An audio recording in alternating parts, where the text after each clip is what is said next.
Muy buenas tardes, tengan todos ustedes. Es un gusto continuar en la academia con una mesa extraordinaria, la tercera mesa en Derecho del Deporte en Iberoamérica. Y hoy nos acompaña primeramente como conductor Miguel Ángel Gamboa, un gran futbolista chileno, mundialista en España en 1982, era extremo izquierdo, fue jugador de Audax Italiano, de Lota, de la Universidad de Chile, del Colo-Colo, de la América de México, de la Universidad Autónoma de Guadalajara, del Deportivo Neza de México, fue entrenador de Deportes Serena, de la Selección de Fútbol de Chile, y de la Selección de Fútbol de la Isla de Pascua, que participó en la Copa Chile 2009. Bienvenido, Miguel Ángel. Gracias, Jesús. Un gusto estar acá con todos ustedes. Y también nos acompaña Alejandra Torres Ruiz, una destacada estudiante de la licenciatura en Comunicación y Medios Digitales en el Instituto de Estudios Superiores de Monterrey, Campus Santa Fe de la Ciudad de México. Cuenta con diversos diplomados, entre ellos uno en práctica de periodismo deportivo, una mujer muy talentosa. Bienvenida, Alejandra. Hola Jesús, hola a todos, muchísimas gracias por hacerme parte de esto y estoy muy emocionada. Nos acompaña también Gustavo Abreu, que fue presidente del Tribunal Nacional Disciplinario Antidopaje de la República de Argentina, árbitro de TASCAS en Lausana, Suiza, y miembro del Comité de Disciplina de la Superliga Argentina de Fútbol. Doctor en Derecho por la Universidad Rey Juan Carlos de España, director del Departamento de Arbitraje de la Universidad Austral de Argentina, director ejecutivo de la Maestría en Derecho de la Universidad Austral de Argentina, miembro del Comité de Disciplina, ya lo dijimos, es una universidad prestigiosísima, la Austral. Gracias por estar en esta mesa, Gustavo. Muchas gracias a ti, Jesús, por la invitación, y un placer y un honor compartir esta mesa con estos distinguidos colegas. Bueno, está también con nosotros Felipe de Souza de Brasil, que es máster en Derecho Deportivo Internacional por el Instituto Superior de Derecho y Economía de España. Tiene posgrado en Derecho Deportivo por la Escuela Superior de Abogacía, presidente de la Comisión de Derecho Deportivo en Brasil, consejero del Instituto Brasileño de Derecho Deportivo y miembro de la Asociación Internacional de Abogados de Fútbol. Bienvenido, Felipe. Muchas gracias, Jesús. Es un honor estar con la Academia Mexicana de Derecho y con distinguidos abogados y deportistas. Muchas gracias. Gracias. Y bueno, también nos cerramos la mesa y que va a abrir en esta mesa por tiempos. Vamos a hacer la aclaración. Nos acompaña agradeciéndoles a todos, pero en el caso de Adolfo son las 11 de la noche. Gracias, Adolfo, por acompañarnos, amigo. Fue jugador del Real Madrid, de Deportivo La Coruña, del Español de Barcelona, máster en Gestión y Dirección del Deporte.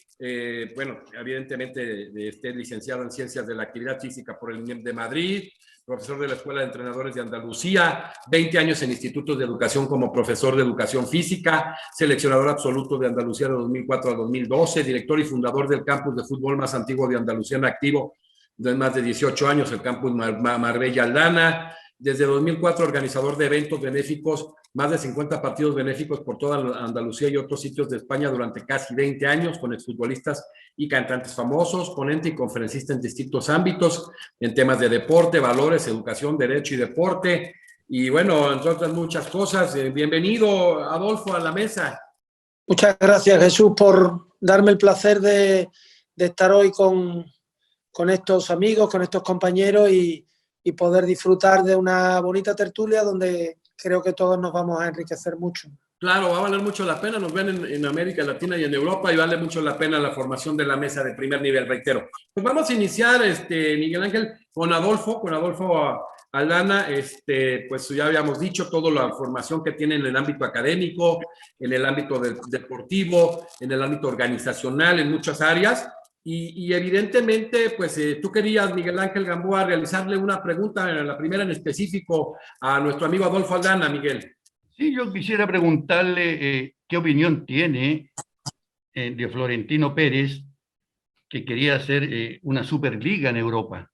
Si eso es beneficioso para el fútbol europeo en general. El tema es un tema que cada uno va a tener su visión. Yo tuve la oportunidad de representar a España con un sindicato de futbolistas europeos que se quiso crear. Quizá, bueno, te estoy hablando a finales de los 90. Además nos reunimos 2 veces en París, en Francia. Se quería hacer un sindicato mundial, europeo. En aquel momento estaba Alfredo Di Stéfano, estaba el propio Diego Maradona, en fin, gente muy trascendente en el mundo del fútbol. y la idea era tratar de combatir los excesos de la FIFA en cuanto a horarios de los campeonatos del mundo. Horarios, te hablo de partido a lo mejor a las 2 de la tarde en México, por decir un sitio, a 40 y pico grados, o mismo ahora vamos a ver que en diciembre se va a hacer el Mundial de Qatar, donde las temperaturas, a pesar de ser invierno, van a ser altísimas.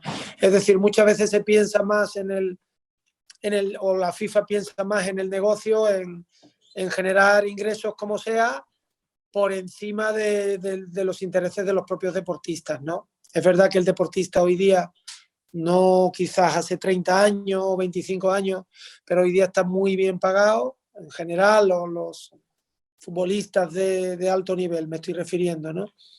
¿Y qué pasa? Que al final ya se pensó hace muchos años, me acuerdo, Murdoch, Bernie Ecclestone, quisieron montar una Superliga, estoy hablando hace 20 y tantos años.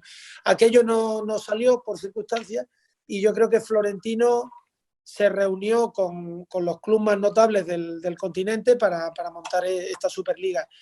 Desde mi punto de vista, lo que buscaba Florentino, en cierta manera, es también duplicar y triplicar los ingresos que podían ellos conseguir a través de este campeonato.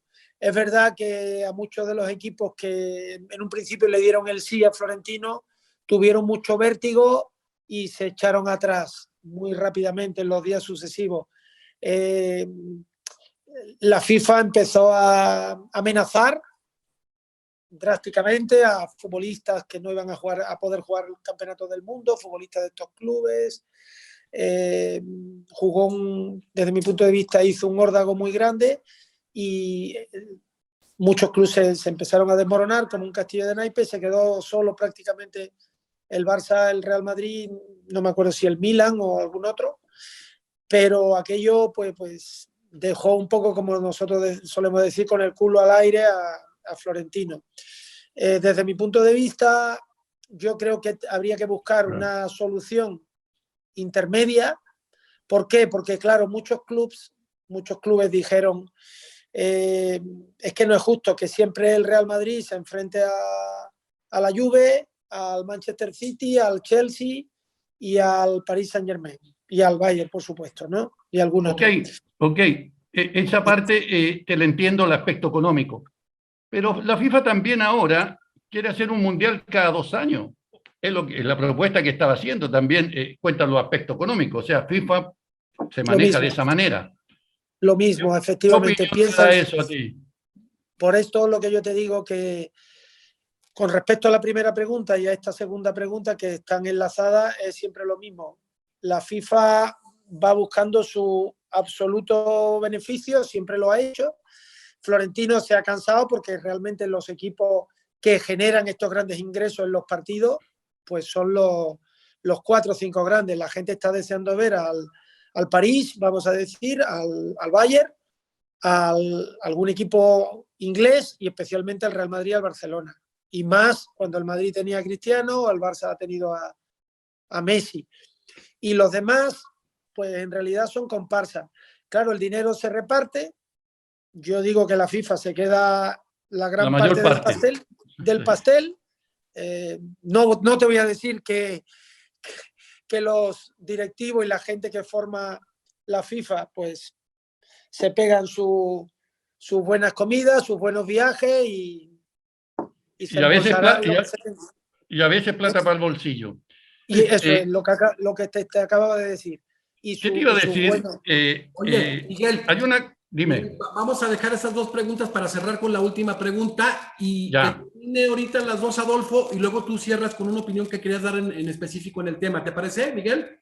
Sí, claro que sí. A ver, Adolfo, concluimos esas 2 con calma. Ya, para decirte el final, yo creo, por un lado, que habría que buscar algo intermedio, ni estar bajo las mismas circunstancias que hemos estado con la FIFA. Ha sido un toque de atención con la UEFA y FIFA, un toque de atención lo que ha hecho Florentino, para que rectifiquen y de alguna manera los clubes que generan más se vean mucho más beneficiados porque pueden hasta triplicar sus ingresos, y se tendría que buscar algún tipo de primera división europea, segunda división, y que estos clubes que lo pueden generar se vean mucho más beneficiados, y que la FIFA de alguna manera se cree una auditoría para que las cosas queden absolutamente claras en cuanto a ingresos, en cuanto a beneficios de cada uno. Yo lo veo así. No sé si claramente una liga, yo sí sería partidario de algo diferente al formato que tiene la FIFA o la UEFA en los campeonatos de Europa actualmente, o las Champions. Eso por un lado. Y después yo tampoco soy partidario, porque ya los de campeonatos del mundo cada 2 años sí que es verdad que en balonmano creo que se hacen bastante frecuentemente, igual cada 2 años, los campeonatos del mundo y de Europa, cada 2 años. En fútbol yo lo dejaría como está, porque creo que al final es como tratar de romper la gallina de los huevos de oro. Es verdad que tenemos demasiado fútbol, demasiado partido. Los futbolistas ya tienen un calendario súper condensado como para que encima pongan campeonatos del mundo cada 2 años. Es verdad que se van a generar ingresos por todos los lados, pero yo creo que hay que pensar más en la integridad, no solo física, sino a nivel anímica del futbolista, de que pueden llegar a unos momentos que estén completamente saturados. Ahora se ha visto jugadores españoles que han jugado el reciente Campeonato de Europa, selección sub-21, y están lesionados. Y esto además siendo jugadores muy jóvenes. Vamos a cerrar aquí. Muy interesante ese tema que aborda Adolfo, porque también el tema de los derechos humanos hoy que permean el mundo. Imagínate todos los juegos que hay y lo que aparece. Tú, para cerrar tu opinión, Miguel, me interesa mucho. Son 2 jugadores seleccionados, seleccionado español como Adolfo, un seleccionado chileno como tú. ¿Qué visión tienes en este tema específicamente en relación a estos campeonatos mundiales cada 2 años y a la tentativa de Florentino, Miguel? Yo creo que las dos cosas no se podrían dar, porque ¿quién elige quiénes son los equipos más importantes de Europa? Ahora los equipos más importantes de Europa no son los más famosos ni los más conocidos, son los que más plata tienen. Manchester City hasta hace muy poco no era conocido dentro del concierto europeo o campeonato inglés. Paris Saint-Germain era un equipo que peleaba los campeonatos, pero tampoco era tan conocido a nivel mundial. Lo que pasa es que el dinero ha ido cambiando, y los campeonatos que han logrado estos equipos ha ido cambiando un poco el pensamiento de la gente. Pero yo creo que hay equipos más populares en Inglaterra y no sé si en otros lados del mundo. Ahora, en relación a los mundiales cada 2 años, es casi imposible, distorsionaría todos los eventos en todas partes del mundo. Dime tú, ¿en qué momento se podría jugar la clasificatoria para un mundial en Sudamérica cuando tenemos nosotros 10 equipos, 10 países en el cual se completan en 2 años más o menos, ¿no es cierto?, todas las famosas clasificatorias, con los diversos problemas que tenemos para que nuestros jugadores que juegan en Europa o en Sudamérica puedan venir acá. Entonces, para mí no es posible. Lo mismo pasaría en Europa. ¿Qué pasaría con la Champions, con la UEFA, con todos esos campeonatos, si los mundiales fueran cada 2 años? La verdad, yo no me parece realmente, al menos que en Sudamérica se volviera al sistema antiguo, que éramos 3 países que jugábamos la clasificatoria. Entonces era muy corto. Era 2 partidos de visita, 2 de local, chao. Clasificabas en eso. Pero ahora, por el aspecto económico, se van a 20, a 18 partidos. Imagínate. Entonces yo creo que el calendario no da. La verdad que no creo que dé. Y no estoy de acuerdo, la verdad, con los mundiales de 2 años. Independientemente que todos los países de este lado, tanto Uruguay, Argentina, Chile, Perú, Bolivia, jamás vamos a tener un mundial. O sea, no nos sirve de nada cada 2 años. Muy interesante esta visión de 2 mundialistas, de 2 jugadores de selección, porque se está ponderando demasiado el aspecto económico sobre el deportivo, ¿no? Y lo vamos a ir viendo en la mesa. Gustavo, ya vimos el inicio, ¿no? Con 2 figuras del fútbol internacional que nos da mucho gusto y gente muy preparada, la verdad, que se aprende mucho con ellos. ¿Por qué las federaciones deportivas internacionales y el COI prefieren la justicia arbitral antes que la justicia ordinaria? Ese es un tema, ¿no? Porque incluso hay muchos países que está vedado. En México es un conflicto. En el caso costarricense, pues vemos que a veces se van estos temas. Puedes elegir si te vas al ámbito laboral, etcétera. Pero ¿por qué hay esta elección, Gustavo? En general, disculpen los compañeros que este es un tema muy técnico y no tan entretenido como el que se desarrolló hasta ahora, pero bueno, respondiendo un poco a la pregunta, el mundo deportivo, estamos hablando de todas las federaciones deportivas internacionales del mundo, prefieren ir a la justicia arbitral. Esto es, a un tribunal arbitral deportivo independiente que esté en algún lugar del mundo y que siempre los casos haya que llevarlos a ese mismo lugar. En la práctica, hoy se llama TAS, Tribunal Arbitral du Sport en francés, o en inglés Court of Arbitration for Sport. Ese tribunal fue fundado en la década del 80 a instancias de Antonio Samaranch. Antonio Samaranch, como todos saben, fue el presidente que más tiempo fue, bueno, por lo menos más importante del Comité Olímpico Internacional.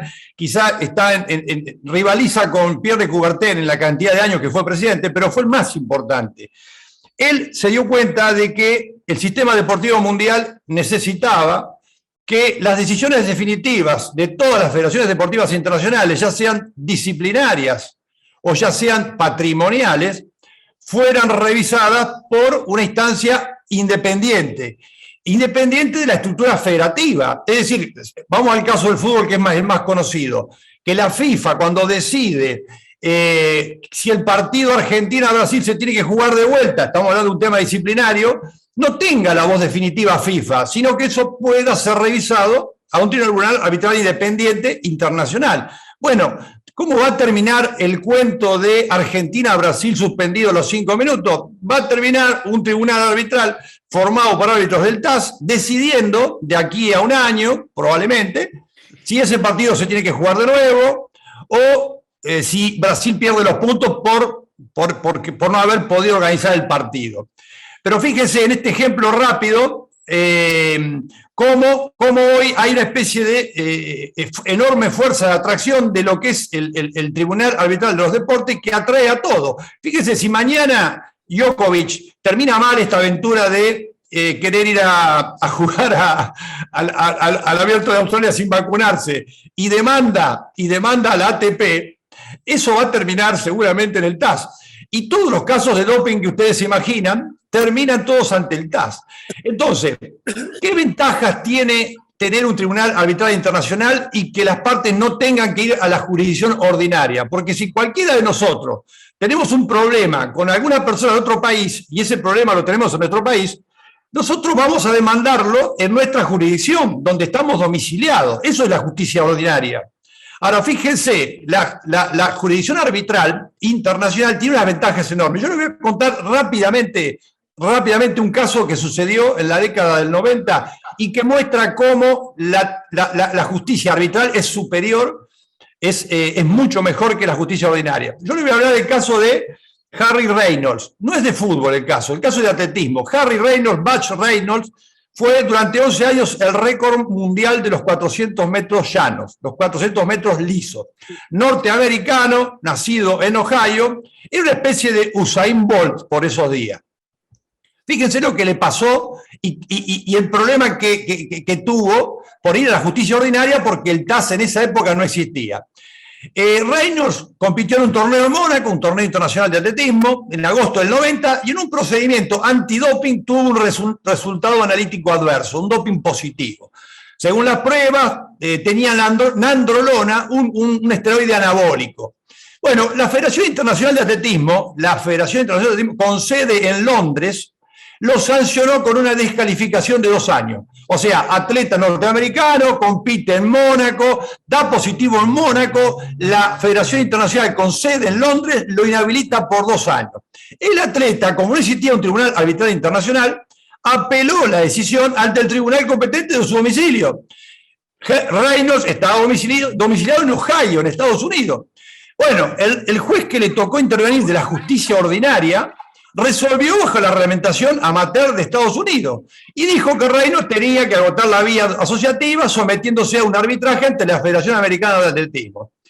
La Federación Americana de Atletismo, y ahí está el tema cuando el que resuelve temas de deportes es localista y puede tener alguna inclinación a favorecer a una de las partes, resolvió levantar la sanción de Reynolds sobre la base de que había indicios de que la orina analizada no era de Reynolds. Bueno, fue apelado por la Federación, por la Federación Norteamericana de Atletismo y termina en la Corte Suprema de los Estados Unidos, que decidió que Reynolds tenía derecho a participar en las pruebas de selección para los Juegos Olímpicos de Barcelona 92, estamos en la década del 90, fíjense, fue en 1990 el doping positivo y el atleta quería clasificar para ir a Barcelona 92 y estaba suspendido. Fíjense, si los Juegos Olímpicos hubieran tenido lugar en Estados Unidos, en lugar de Barcelona, Reynolds podría haber participado con la bendición de la justicia ordinaria de los Estados Unidos. Bueno, el atleta finalmente se clasificó para Barcelona, la Federación Internacional no le permitió competir por haber participado en las pruebas clasificatorias mientras estaba suspendido. Ya termina el cuento, ¿eh? Ahora, el Tribunal de Ohio siguió con la causa y en diciembre del 92 ordenó a la Federación Internacional de Atletismo a pagarle a Reynolds $27 millones por los daños y perjuicios causados a Reynolds. Y Reynolds no pudo competir en Barcelona 92 porque estaba suspendido. Fíjense, cuando Reynolds va con esa sentencia a Londres a ejecutarla, la IAF le dice, mire, si usted quería que yo de alguna manera me sometiera a la justicia norteamericana, me tendría que haber citado en la primera instancia. Usted me viene a avisar cuando ya ganó el juicio y yo no fui parte de ese juicio. No le resolvió el tema, o sea, el deportista en este momento tiene una sentencia favorable de $27 millones por daños y perjuicios contra la Federación Internacional, pero no pudo competir en Barcelona 92. El problema deportivo no lo resolvió. Bueno, cuando a Reynolds le dicen, y ya termina la anécdota, cuando a Reynolds le dicen, mirá, tenés que conseguirte un abogado en Londres, andá a demandar a la Federación Internacional de Atletismo en Londres y ahí vas a poder recuperar quizá los $27 millones. Cuando la IAF, la Federación Internacional de Atletismo, se entera que venía Reynolds con la demanda, se mudan a Mónaco. Mónaco es considerado por algunos autores, sobre todo por un autor español de apellido Aguirre Ascuénaga, un prestigioso administrativista. Mónaco es considerado un paraíso jurídico deportivo. ¿Qué es un paraíso jurídico deportivo? Un lugar donde la jurisprudencia nacional es bastante favorable a las federaciones deportivas internacionales y tienden a no condenarlas en juicios de daños y perjuicios. Ahora fíjense, este breve cuento que les he relatado, un poco demuestra lo que pasaba antes de que existiera una justicia arbitral internacional independiente. Y hoy hay una tendencia, con esto ya termino la respuesta, hay una tendencia de que todos los países están tendiendo a que sus temas nacionales, en Argentina es claro, Chile también lleva sus casos al TAS, Uruguay está llevando sus casos al TAS, Perú estuvo hasta hace poco llevando sus casos al TAS y varios países de Sudamérica están tendiendo a que por una vía estatutaria, es decir, por poner un artículo en el estatuto de su Federación Nacional que diga que sus decisiones definitivas son revisables ante el TAS, de que todas las causas terminen de alguna manera siendo entendidas por el TAS, que no es más ni menos que 300 árbitros de todo el mundo. Hay una lista cerrada y donde las partes que van al litigio pueden elegir claramente de esa lista qué árbitro quieren que dirima su conflicto, ¿no? Bueno, no sé si fue claro, Jesús, pero intenté un poco responder por qué esta tendencia de las federaciones deportivas internacionales de que haya un tribunal único arbitral en el mundo, ¿no? No, es bien interesante porque después alguien va también a verter su opinión y es un tema, bueno, lo jurídico tiene esa vertiente y como dices tú, el tema de la justicia arbitral, los alcances que está teniendo, ¿no? Muchísimas gracias, Gustavo. Felipe, ¿qué piensan los brasileños sobre los cambios del nuevo reglamento de agentes? Explícanos un poco de este reglamento de agentes, de qué se trata y cuáles son los cambios y qué considera la gente. Es una pregunta muy, muy importante y con las palabras de Gustavo creo que tengo una ayuda para explicarles sobre esclarecer lo que piensan los brasileños sobre el nuevo reglamento de agentes. Y para hablar de esto, yo tengo que volver un poco hasta el año de 2014, cuando en diciembre FIFA decidió cambiar desde el nombre para todas las reglas de los agentes. Entonces teníamos los agentes de fútbol. Después de 2014 aparecieron los intermediarios. Y después de los...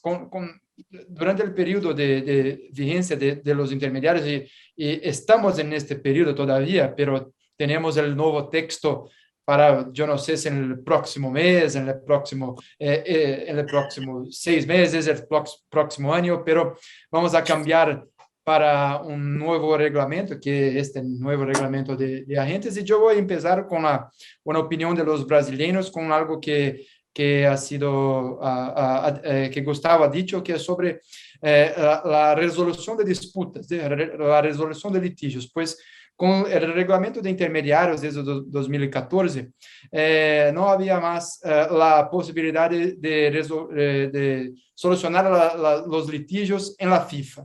Entonces, si tenemos un caso con un intermediario brasileño con un jugador brasileño, hecho, podemos ir a la Confederación de Brasil o a un tribunal de Brasil. Bueno, pero si tenemos un intermediario de Brasil con un jugador de Argentina, ¿para dónde vamos si tenemos un conflicto, un litigio? Esto es uno de los grandes problemas del reglamento vigente de los intermediarios. Y esto es un problema que está solucionado con el nuevo reglamento de agentes, pues hay la previsión de una cámara de los agentes en la FIFA. Entonces, después del nuevo reglamento, si tenemos un litigio entre un jugador de Argentina y también un agente de Brasil, vamos a la FIFA y está bueno. No tengo que ir a Buenos Aires y tampoco el jugador de Argentina tiene que ir a Brasil. Esto es lo peor para nosotros, abogados.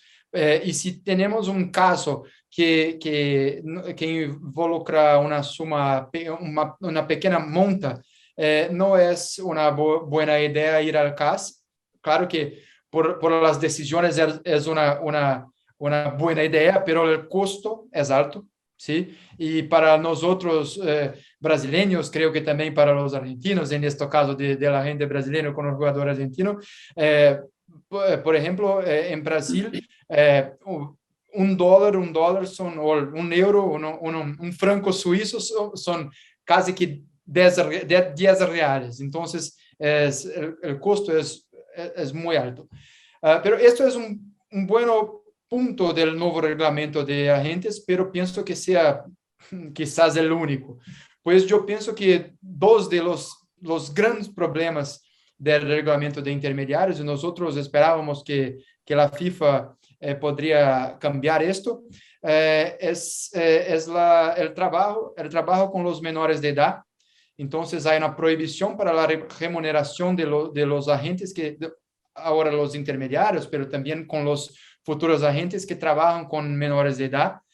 No se puede remunerarlos, hay unas excepciones, pero como regla no se puede remunerarlos, y esto es muy malo, pues cuando un chico está empezando su profesión, su vida como un jugador, como un futbolista, necesita mucho de la ayuda, de soporte de un agente, y no se puede remunerarlo. Esto es para mí, y creo que para los brasileños, es algo muy, muy, muy malo.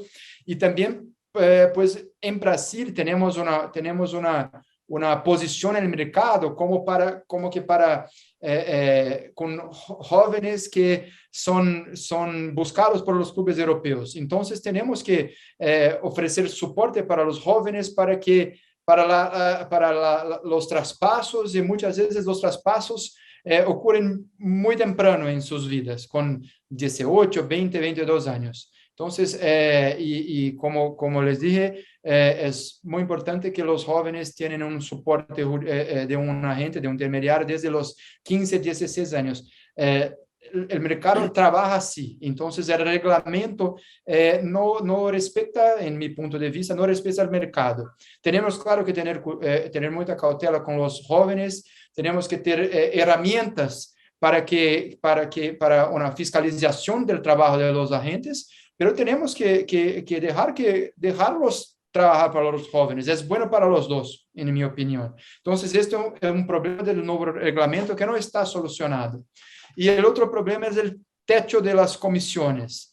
Ahora tenemos antes teníamos una sugerencia para un techo de las comisiones de los agentes. La verdad que ahora tenemos con el reglamento de intermediarios, pero yo estoy pensando en el futuro.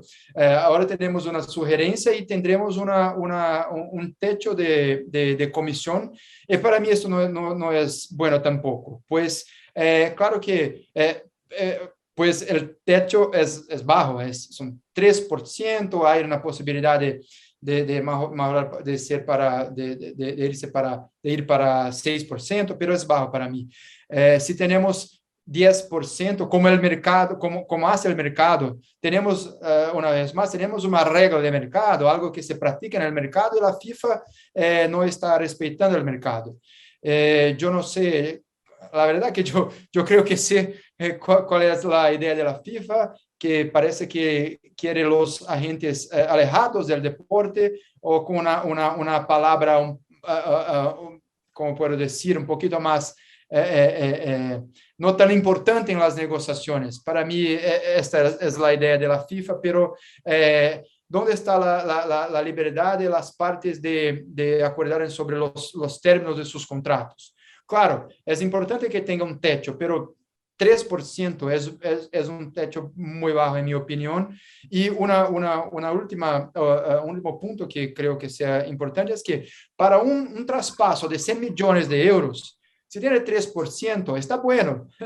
Yo no soy agente, pero me gustaría ser en este caso. Pero cuando tenemos la mayoría de los traspasos, no son de 100 millones de euros, son de 100.000 euros o 100.000 dólares, muchas veces 100.000 pesos o 100.000 reales. Y cuando se tiene 3% para esto es muy poco. Entonces, para los pequeños agentes, aquellos que no son los top 5 agentes del mundo que logran, que están en todas los más grandes traspasos, para los pequeños, que son la mayoría, es casi que decirlos, esto no es para ustedes. Se quede lejos del fútbol, pues con 3% no se puede trabajar y vivir. Entonces, creo que sea esta una opinión, claro que es mi punto de vista, pero hablamos mucho aquí en Brasil. Tenemos 1.280 intermediarios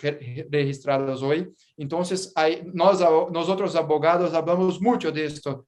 Entonces, creo que sea algo que como que todos piensan casi que de esta, como yo estoy hablando para ustedes. Gracias, Felipe. Ya se abordó el tema de la justicia arbitral, de la justicia ordinaria, y una decisión bien interesante, pero reitero, por ejemplo, en el caso de Djokovic, que me gustaría ahorita que hiciera un comentario y la pregunta a Adolfo Aldana, Miguel Ángel, pues ahí viene de por medio el tema pues de la libertad, pero viene el tema de la vida, de la integridad, muchos factores.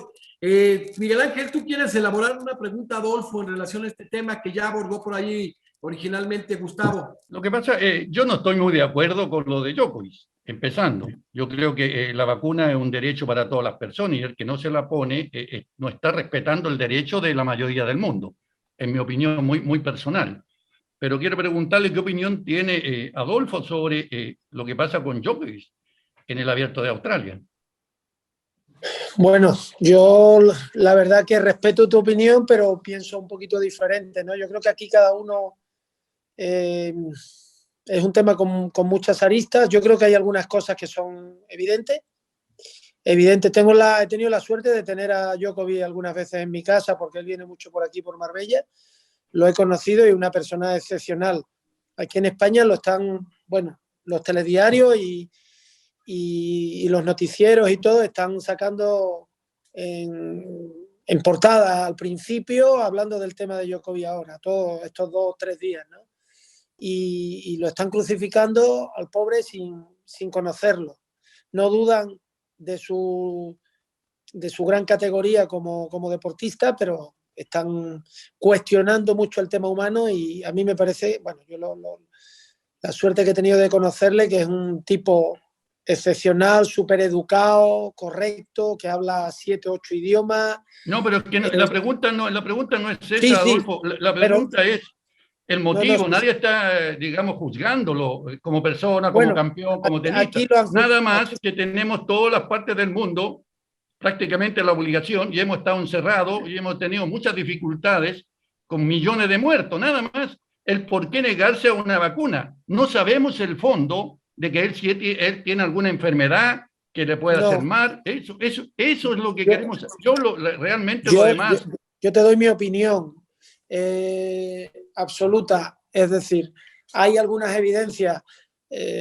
La vacuna es posible que realmente esté beneficiando a las personas que se la ponen, son los beneficiados porque probablemente dicen que, que cuando se contrae no con tanta agresividad, y probablemente muchos de los que están más enfermos dicen que son no vacunados, que yo también eso lo cuestiono. Es verdad también, otra evidencia, que hay organismos que tengan una proteína algo especial que la vacuna a nivel respiratorio, a nivel cardiovascular les puede afectar. No sé si es el caso de Novak.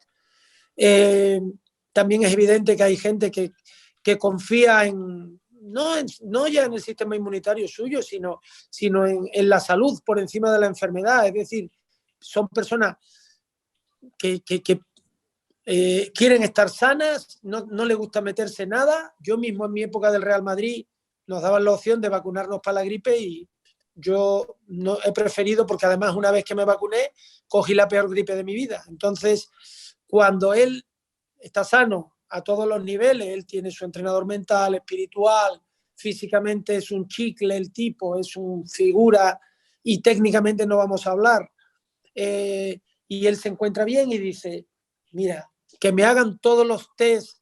Hasta hace poco valía con un test de PCR, que te lo hagan a diario como se lo están haciendo los clubes. Ahora han puesto la obligación del carnet. Dentro de 3 meses, que seguramente el COVID parece que con esta cepa no está siendo tan virulento, van a quitar el carnet. Venga, ya el carnet no. Es verdad que Australia es muy severo, es severo en las condiciones para entrar al país cualquier persona. Mis hijos, de hecho, estuvieron 2 de ellos viviendo 9 meses y para conseguir el visado y entrar es complicado. Ahora han puesto sus condiciones para jugar el torneo, es el torneo de Djokovic, no sé si lo ha ganado 7, 8 veces, es su torneo, puede ponerse en un gran slam por encima de mi compatriota de Nadal y de Federer, y yo creo que por una decisión arbitraria esto es mi opinión, del torneo, que dice, queremos todos vacunados, todo el mundo como un borrego, la vacuna. Oiga, habrá personas que necesiten la vacuna porque tienen miedo, porque se encuentren inseguros, y al final, para mí se ha demostrado que tanto contagia el vacunado como el no vacunado, y la persona que quiera beneficiarse a sí mismo porque crea que con la vacuna, si coge el COVID, no va a ir a la UCI, pues que se vacune. Pero al que no, oiga, hágale 2 PCRs al día, si lo ve así. Pero yo desde luego estoy con Djokovic. Entiendo que la mayoría no lo está, pero absolutamente, porque sé de su manera sana de pensar en la vida. Él no piensa en la enfermedad, él piensa en su organismo y tenerlo lo más sano posible. Y si considera que la vacuna se va a meter una cosa experimental que está siendo positiva para el COVID, eso es otra evidencia, pero es una cosa experimental y a largo plazo no sabe cómo le va a afectar a su cuerpo. Y es un tío tan extremadamente saludable que es coherente, porque él podría perfectamente en Serbia, que es Dios, podría haber ido a un sitio, decir, mira, métame un placebo y me dan el carnet de vacunación y lo puede tener en 3 minutos. ¿Y quién le va a decir que no, que ese carnet no es válido? Como mucha gente que ha falsificado carnet y que ha hecho miles de cosas. Él lo podía haber hecho, pero se ha metido en un berenjenal, que quizá por ser coherente y por ver que hay una manipulación muy grande la que se está haciendo a todos los niveles. Es como lo veo. Lo siento si a alguno le ha podido afectar, porque sé que ha habido muchísimas víctimas. Aquí mismo en la comarca donde vivo en el campo de Gibraltar, en lo más al sur de España, entre diciembre y marzo del año pasado, con la cepa británica que vino a través de Gibraltar. Nosotros estamos pegados al Peñón, ¿no? Y la cepa esta delta, han muerto 550 personas en mi comarca, una comarca de 300.000 personas. Entonces, que soy consciente de lo que estoy diciendo, pero hay un constreñimiento grande de las libertades de las personas, me parece, ¿eh? Como lo están llevando. En fin, que... Es un tema, perdón que concluya, muy interesante. Yo les comento, yo tengo un hijo que tiene 27 años y este muchacho tuvo el doctorado a los 25 años en la UNAM. Estuvo en el Instituto Hellman 3 años, en la Universidad de Bonn, ganó doble medallista en ciencias a nivel mundial, en China, plata mundial, en bronce. Y desde el inicio se pusieron a estudiar, y lo que dice el Adolfo, por ejemplo, no hay ahorita un medicamento que esté comprobado para el COVID, uno solo, no hay uno solo comprobado, sinceramente. Y lo más interesante es que es cierto, más que experimental sí sirven de algo, pero una vacuna son de 6 a 8 años, porque es todo un proceso de investigación. Entonces aquí viene un tema que son dos visiones encontradas, pero las dos muy interesantes, porque alguien puede decir, está el derecho a la vida, mi derecho, o sea, cómo se tocan, y alguien puede decir el tema de la libertad. Entonces, ese es un tema que me agradó y que lo tomen en visión dos personas también que con criterio muy amplio, porque igual no nos vamos a poner de acuerdo, pero son las visiones con las que parten o se bifurcan en general en la sociedad, ¿no? Miguel. Estamos de acuerdo. Lo que pasa es, ¿qué pasa con los otros tenistas? Pues, si al final de cuentas, están vacunados 160 y uno no quiere nada más, porque no quiere, por ese motivo. Los otros tienen derecho a cuestionarlo, o sea, ¿por qué yo y por qué el otro no? Si eso existe en todos los grupos, en los mismos planteles de jugadores, hay diferentes opiniones, pero hay una que hay un deber, a lo mejor, mayor, en el cual muchas veces hay un ente que nos guía por mayoría, o sea, el derecho al respeto ajeno debiera ser, ¿no es cierto? Es una ley casi en todas partes del mundo, el derecho al respeto ajeno, que ahora muy pocos países lo están pudiendo llevar a cabo, porque es real. Ya la gente ya está totalmente desatado a nivel mundial. Pero yo estoy conforme con su respuesta. Si el amigo Djokovic no quiere vacunarse, de acuerdo, ojalá no pase nada. Acuérdense que también en la época todo el mundo dudaba del aspecto positivo de Maradona, ¿no? En el Mundial de Estados Unidos. Todo el mundo que estaba arreglado, que esto acá, pero al final de cuentas se comprobó y se supo realmente que sí había doping. Entonces, todas estas cosas a la larga se pueden saber. Lo que pasa es que yo espero, creo que tiene que ser igualdad de condiciones nada más. O sea, eso es todo. Yo sé que la vacuna no es un doping, o sea, en eso no es nada. Eso es algo que evita que puedas tener algo o contagiar a alguien, es todo. Eso es todas las precauciones que se han tomado en muchas partes del mundo, nada más. Pero cada quien... Y es tan variado que, por ejemplo, Gustavo, que está en Argentina, se criminalizó, y en otros países como México pues no ha pasado eso. O sea, ha sido una visión incluso en los países de nuestra región de América Latina muy diferente. Gustavo y Felipe, ese tema que abordaron muy profundamente Adolfo y Miguel, ¿se resolvió en justicia ordinaria? ¿Cómo se resolvió, Gustavo? A ver, yo lo que sé es que el caso Djokovic era distinto al resto de los deportistas que están vacunados, porque Djokovic contrajo COVID hace un tiempo y todavía no estaba en el plazo necesario que debe dejar pasar un enfermo dado de alta de COVID para poder vacunarse. Y por ese lado entró el argumento de, ojo, si yo fuera árbitro mañana, en un caso que llega al TAS, yo miraría eso, porque ahí sí, lo de Miguel tiene, acá es interesante esta argumentación distinta de ambos, porque los dos tienen razón. Sí, claro. Miguel tiene razón en lo siguiente: gracias a que todos nos hemos vacunado, estamos llegando a la inmunidad del rebaño. Gracias a que todos nos sometemos al peligro de los riesgos de una vacuna que no está lo suficientemente probada, estamos ganándole a la pandemia. ¿Por qué? Según Miguel, ¿por qué entonces los antivacunas nos están complicando, los que no se quieren vacunar nos complican el fin de esta pandemia a nivel mundial? Porque son ellos los que están complicando.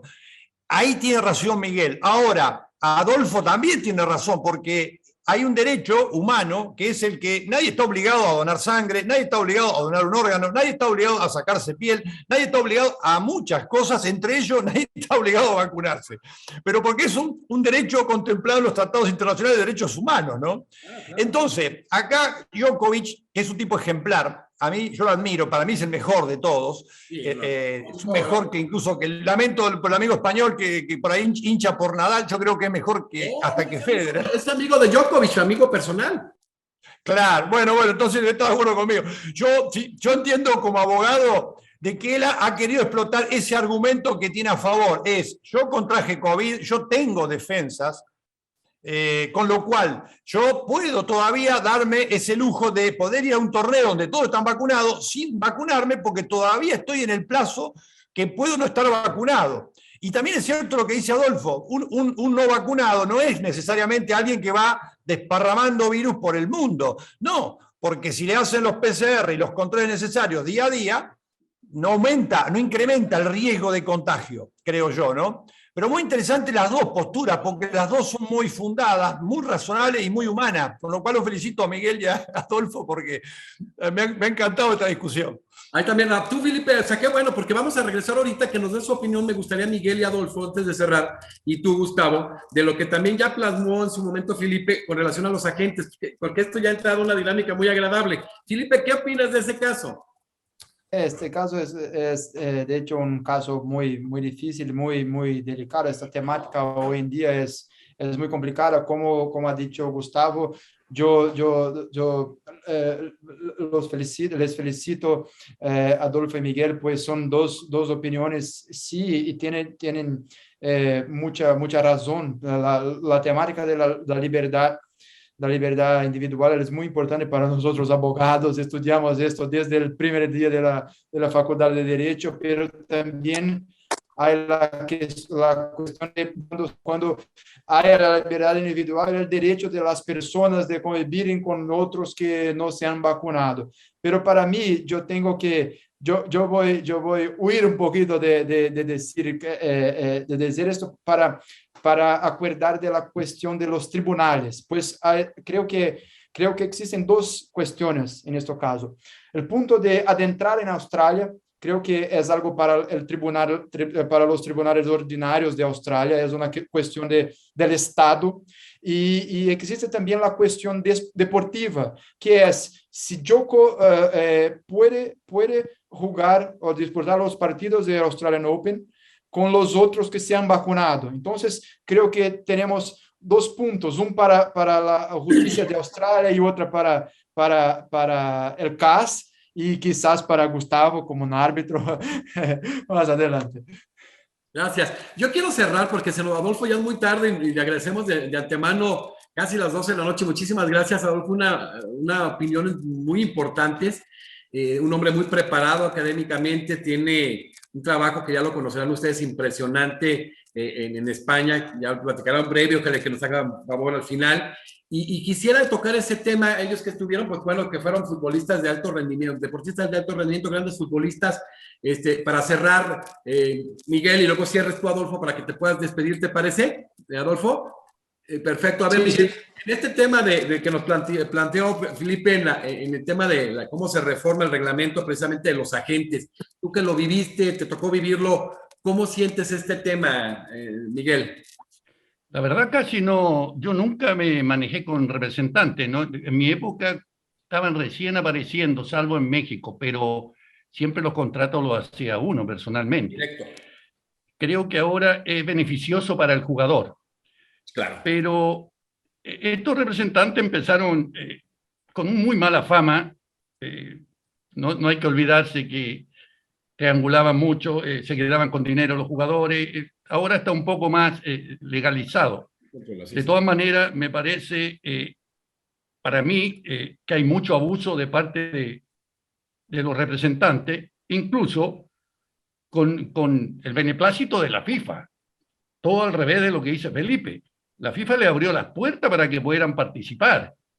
Pero resulta que ahora los representantes son prácticamente dueños de los muchachos de 10 años. No necesariamente necesitan darle dinero al muchacho. Compran al papá. le dan el dinero al papá, le compran lo que quieran, le dan auto, le dan sueldo a los papás y le firman un contrato, muchachitos de 10 o 12 años. En Chile hay representantes que ya son dueños de clubes, cosa que no debiera existir. Claro. En Europa se gastaron más de 3.500 millones de dólares en comisión de representantes. Yo no sé por qué no se hace como antes, que el club iba y compraba. Resulta que ahora yo no puedo ir a River Plate o a Real Madrid como directivo a solicitar cuánto vale un jugador, sino que tengo que hablar con el representante, cuando el jugador se supone que pertenece, ¿no es cierto?, a la institución. Así era más o menos, o así es acá en Chile. Entonces, ahora hay una ventaja muy grande para el representante. De hecho, si el jugador le quedan 4 o 5 meses para terminar contrato y llega alguien y llega a ofrecer una cantidad, si no les conviene, no firma, termina los 4 meses de contrato y el jugador queda libre. Y es un beneficio mucho mayor para el jugador y para el representante. Porque al final, eso del 3% de la comisión, para mí no existe, es mucho más. Porque de repente ellos compran el jugador en una cantidad de dinero de, ponele, $80.000 y lo venden en $140.000. Entonces, cuidado con eso, que el representante no es tan, de repente, honesto en todo lo que hace dentro del esquema futbolístico. Y creo que están siendo los más ganadores en muchos aspectos. Conozco muchos representantes que están más millonarios que los jugadores. Así de fácil. Y también hay algunos muy honestos, ¿no? Que conocemos, Miguel, hay algunos... No, hay de todo, pero así se inició, conocí muchos. Te puedo contar muchas anécdotas, pero ahora nos da para la anécdota. Yo conocí mucho. Los primeros representantes que yo conocí en México eran argentinos, que era Poletti y Enzo Giannoni. Cómo no. El Gato Magdalena. O sea, todo eso. Y veía cómo se manejaban, o sea, veía cosas que, ¿cómo puede ser? Pero uno lo encontraba astuto, ¿no es cierto? Porque realmente son gente muy astuta. Porque de otra manera es complicado cómo se maneja el mercado. Pero a mí me hubiera gustado jugar en esta época, ojo, ¿eh? Si a mí el representante me hace ganar 20 veces más que antes, lástima, no, Adolfo, que en esos tiempos no eran estas cantidades. Lamentablemente así era. Y tanto que sí, es verdad. Hombre, Adolfo, déjate presento en este sentido. A ver, ya dijo Miguel, me encantó. Viene una vertiente que para nosotros también es muy importante, la tuya. Fuiste un jugador de grandes clubes en España, de época, seleccionado. Formaste, diriges el campus de fútbol. Tienes una relación directa con deportistas de altísimo rendimiento, los cuales, me consta, te tienen un gran aprecio y valoran todo lo que eres. No nada más como has sido como futbolista, como persona y como profesional, en tu nivel de preparación, el nivel de preparación que tienes. Esto que acababa de plantear, llegaste a vivir algunas cosas con representantes y yo creo que después te ha tocado ver otras muchas cosas. ¿Qué piensas en ese tema en específico del planteamiento de Felipe? Bueno, lo que acaba de decir Miguel, estoy completamente de acuerdo, igual que con lo de Djokovic difería un poco. Aquí se ve que el tema lo domina perfectamente, mucho mejor que yo, incluso. No vas a decir que representante, Miguel. ¿Cuántos jugadores tienes, Miguel? Me gustaría tener a 2 nada más, con Vidal y Sánchez me conformaba. Ok, adelante, Adolfo. La verdad que todo lo que ha dicho es una gran verdad. Hay algunos puntos que me gustaría remarcar de los que ha dicho ya Miguel. El primero, que es una pena que niños con 10, 12 años ya los representantes están pululando por las ciudades deportivas intentando, como ha dicho, con dádivas y con determinados regalos, hasta con dinero, convencer a los padres para representar a talentos futuribles, y es una pena terrible. De hecho, hay niños que a lo mejor con 12 años, 13 no tienen representantes y están preocupados porque todos los demás del equipo lo tienen. Y yo lo he vivido. El año pasado hemos estado dirigiendo la cantera del Marbella, aquí cerca, y ves la verdadera obsesión a coger un representante. Parece que es la persona que te tiene que tutorizar para que juegues mejor. Lo que te dice el representante va a misa. Entonces hay una pena, porque el futbolista tendría que tener, ante todo, el mejor don que puede tener un jugador es la personalidad y saber lo que él necesita. Entonces se tiene que ir formando, preparando, igual que física, técnicamente, en todos los aspectos, a nivel de criterio y de decir, sé lo que quiero. Y yo no voy a necesitar un representante a lo mejor hasta una edad en la que el club ya me quiere hacer un contrato prácticamente profesional o algo importante, pero hasta entonces yo no soy muy partidario de marear al jugador, porque te van a empezar a contar milongas. Si te vienes conmigo te llevo al Sevilla, te voy a hacer una prueba que conozco, te llevo al Málaga. El futbolista lo que tiene que pensar en jugar mejor cada día, entrenar bien y progresar y crecer futbolísticamente. Eso es lo único importante. Porque el representante no te va a facilitar nada. Y todo lo que ha dicho Miguel es que lo he estado viendo. En mi época, fíjate, mi representante, Ginés Carvajal, fue el representante de Raúl, de Michel, Salgado, todo. Yo fui su primer jugador, lo ha dicho muchas veces, ¿no? Y ellos se ganaban el 10% del contrato del primer año. Si yo tenía un contrato en 4 años y yo ganaba 30, 40, 50 y 60 millones de pesetas progresivamente en 4 años, pues el 10% del primer año, que eran 30, eran 3 millones lo que se ganaba. Hoy día, como bien ha dicho Miguel, es desmesurado. Hay representantes que todo el mundo los conoce, que son multimillonarios, del nivel de algunos de los 10 jugadores top en el mundo. Han hecho verdadera fortuna. Hay representantes que es a lo que aludía Miguel, que me parece de vergüenza, pero no quiero meter a todos en el mismo, efectivamente, en el mismo paquete. Representantes que han ganado del club vendedor, del club comprador y del futbolista. Sí. Por 3 a la vez. Y eso ha sido así. Un club que le dice, quiero a tal jugador, si me lo consigue, habla con el jugador y habla con el club que lo vende, le dice, si te vendo a este jugador te doy tanto, me das. Entonces, a mí eso también me parece muy poco ético. A partir de ahí, yo creo que el representante tendría que ganar una parte mínima del contrato del jugador. Eso es como yo lo veo. Mínima, digo, una cosa que sea justa por el trabajo que ha hecho, y hay representantes que cuando estás arriba están muy pendientes de ti y cuando llegan las vacas flacas, los problemas se desinhiben, se van y dicen, mira, búscate la vida. Entonces, es de los aspectos del fútbol que yo creo que lo desnaturalizan un poco, en cierta manera, ¿eh? Porque encontrar el representante que sea persona, bondad, noble, honestidad, que ayude al jugador, nada egoísta, que no te firme nada. Ahora te quieren firmar, a un chico de 10 años ya le quieren firmar para pillarlo casi hasta edad juvenil. Por si triunfa, que me lleve yo el 30%. Digo yo, vamos. Adolfo, una pregunta. Yo el primer caso mío en el TAS lo tuve, era Ginés Carvajal contra un club de fútbol. Y en la audiencia Ginés dijo, yo nunca he firmado un contrato con mi representado, yo me manejo con la palabra. ¿Eso es así? Conmigo fue así, ¿eh? Yo no firmé nunca con Ginés, es verdad. Por eso te lo he dicho, que una persona segura de ti mismo y honesta, no tienes que firmar nada, porque si el jugador es persona también, te va a pagar, te tiene que pagar.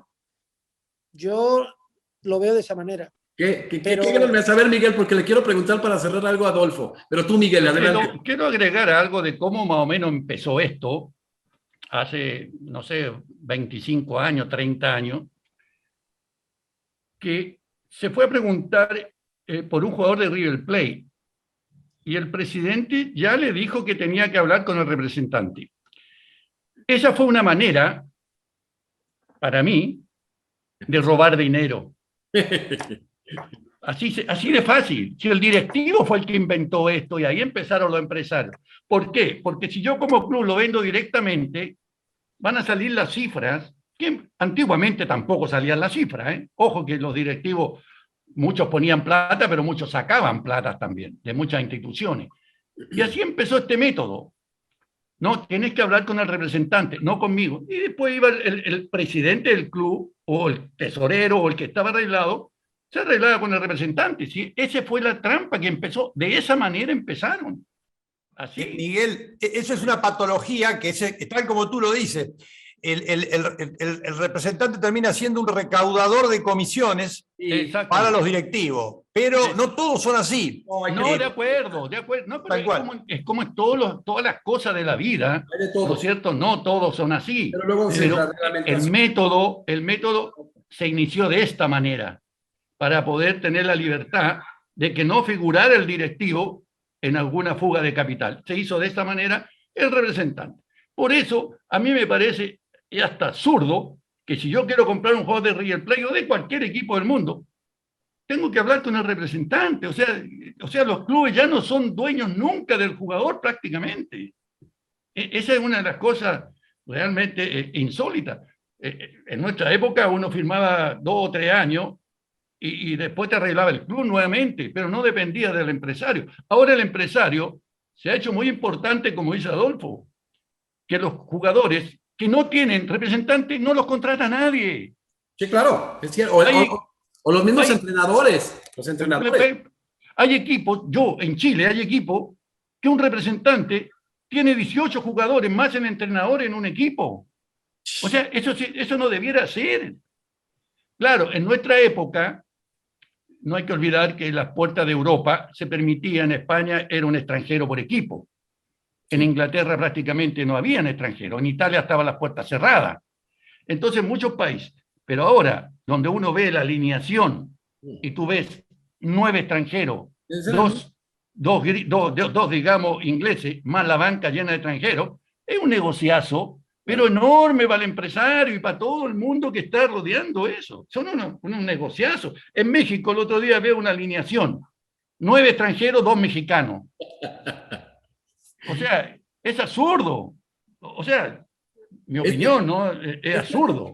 Esto está resultando muy valioso en el área de expertise a todos ustedes que están participando, porque va a mover muchísimas fibras en el deporte profesional. Y ya se tiene que ir Adolfo, antes de despedirlo, Adolfo, te fue muy bien, empezaste muy bien, estabas estudiando tu carrera en el Real Madrid, empezaste a irrumpir, quisiste irte por ahí sé que te quiso Jesús Gil, te quisieron varios equipos y te hablaron contigo y demás. No te dejaron muy abiertas las puertas. ¿De qué se dio el representante en ese tema? Cuando se vino eso que querías, tú qué querías hacer y qué hizo el representante, ¿qué pasó? De hecho, se me ha olvidado apuntillar con el tema del representante.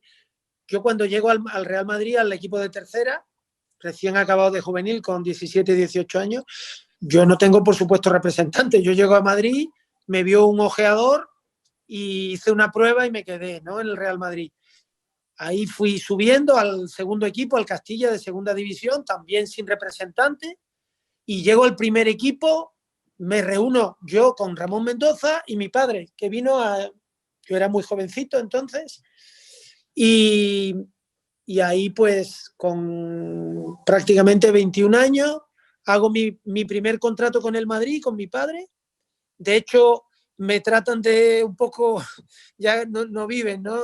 Ramón Mendoza y el gerente, me acuerdo ahora el nombre, tratan de darme menos. Y yo mismo, firme, digo, no, yo sé que un compañero de mis características pues gana esto y quiero esto. Se van, se reúnen, al rato vienen y me dicen, venga, vale, te firmamos por esto.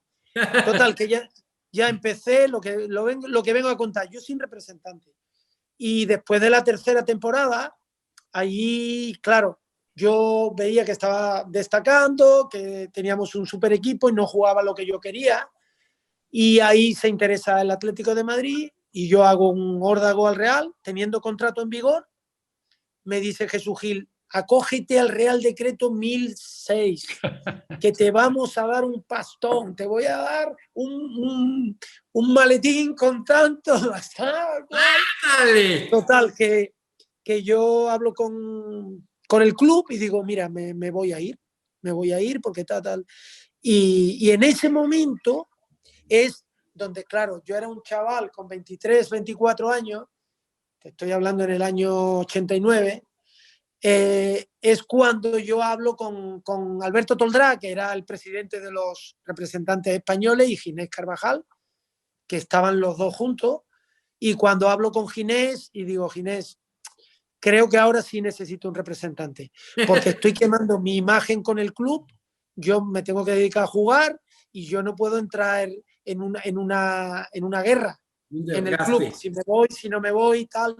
Y ahí él fue un apoyo importante. Ahí sí. Y a partir de ahí ya tuve representante. Por eso yo te digo que es una pena que hoy día el futbolista no tenga la personalidad para decir, o un padre con la cabeza centrada que le diga, hijo, tú estás en la cantera del Betis y dedícate a jugar. Si el club quiere que sigas, ya hablará conmigo, hablaremos, nos vamos a informar de cuánto puedes ganar, pero tener una persona, yo no lo entiendo muy bien, pero bueno. Gracias. Adolfo, te vamos a despedir. Es un gusto haber tenido a Adolfo Aldana, la verdad, licenciado en Ciencias de la Actividad Física por el INEF Madrid, profesor de la Escuela de Entrenadores de Andalucía, máster en Gestión y Dirección del Deporte de la Universidad Complutense de Madrid, España, y técnico deportivo superior nivel 3 de fútbol, así como técnico especialista en voleibol, director y fundador del campus de fútbol más antiguo de Andalucía, organizador de eventos benéficos en el ámbito deportivo, ponente, conferencista, y luego aparte, pues, jugador del Real Madrid, uno de los jugadores titulares más importantes en el Super Depor, etcétera, y un ser humano extraordinario. Muchísimas gracias por habernos acompañado precisamente aquí a Miguel Ángel, a Alejandra, a Gustavo, a Felipe y a tu servidor. Excelente participación, de verdad, ha sido una mesa muy rica. Sabemos que ya son más de las 12 de la noche, de verdad, te damos un doble agradecimiento, mi querido. La pena es que no podíamos haber estado en persona todos viéndonos, dando un abrazo y tomando una suculenta comida para seguir conversando después. ¿Traes tu certificado de vacunación o no lo traes? Yo el certificado de vacunación ya lo pediré por ahí, que todavía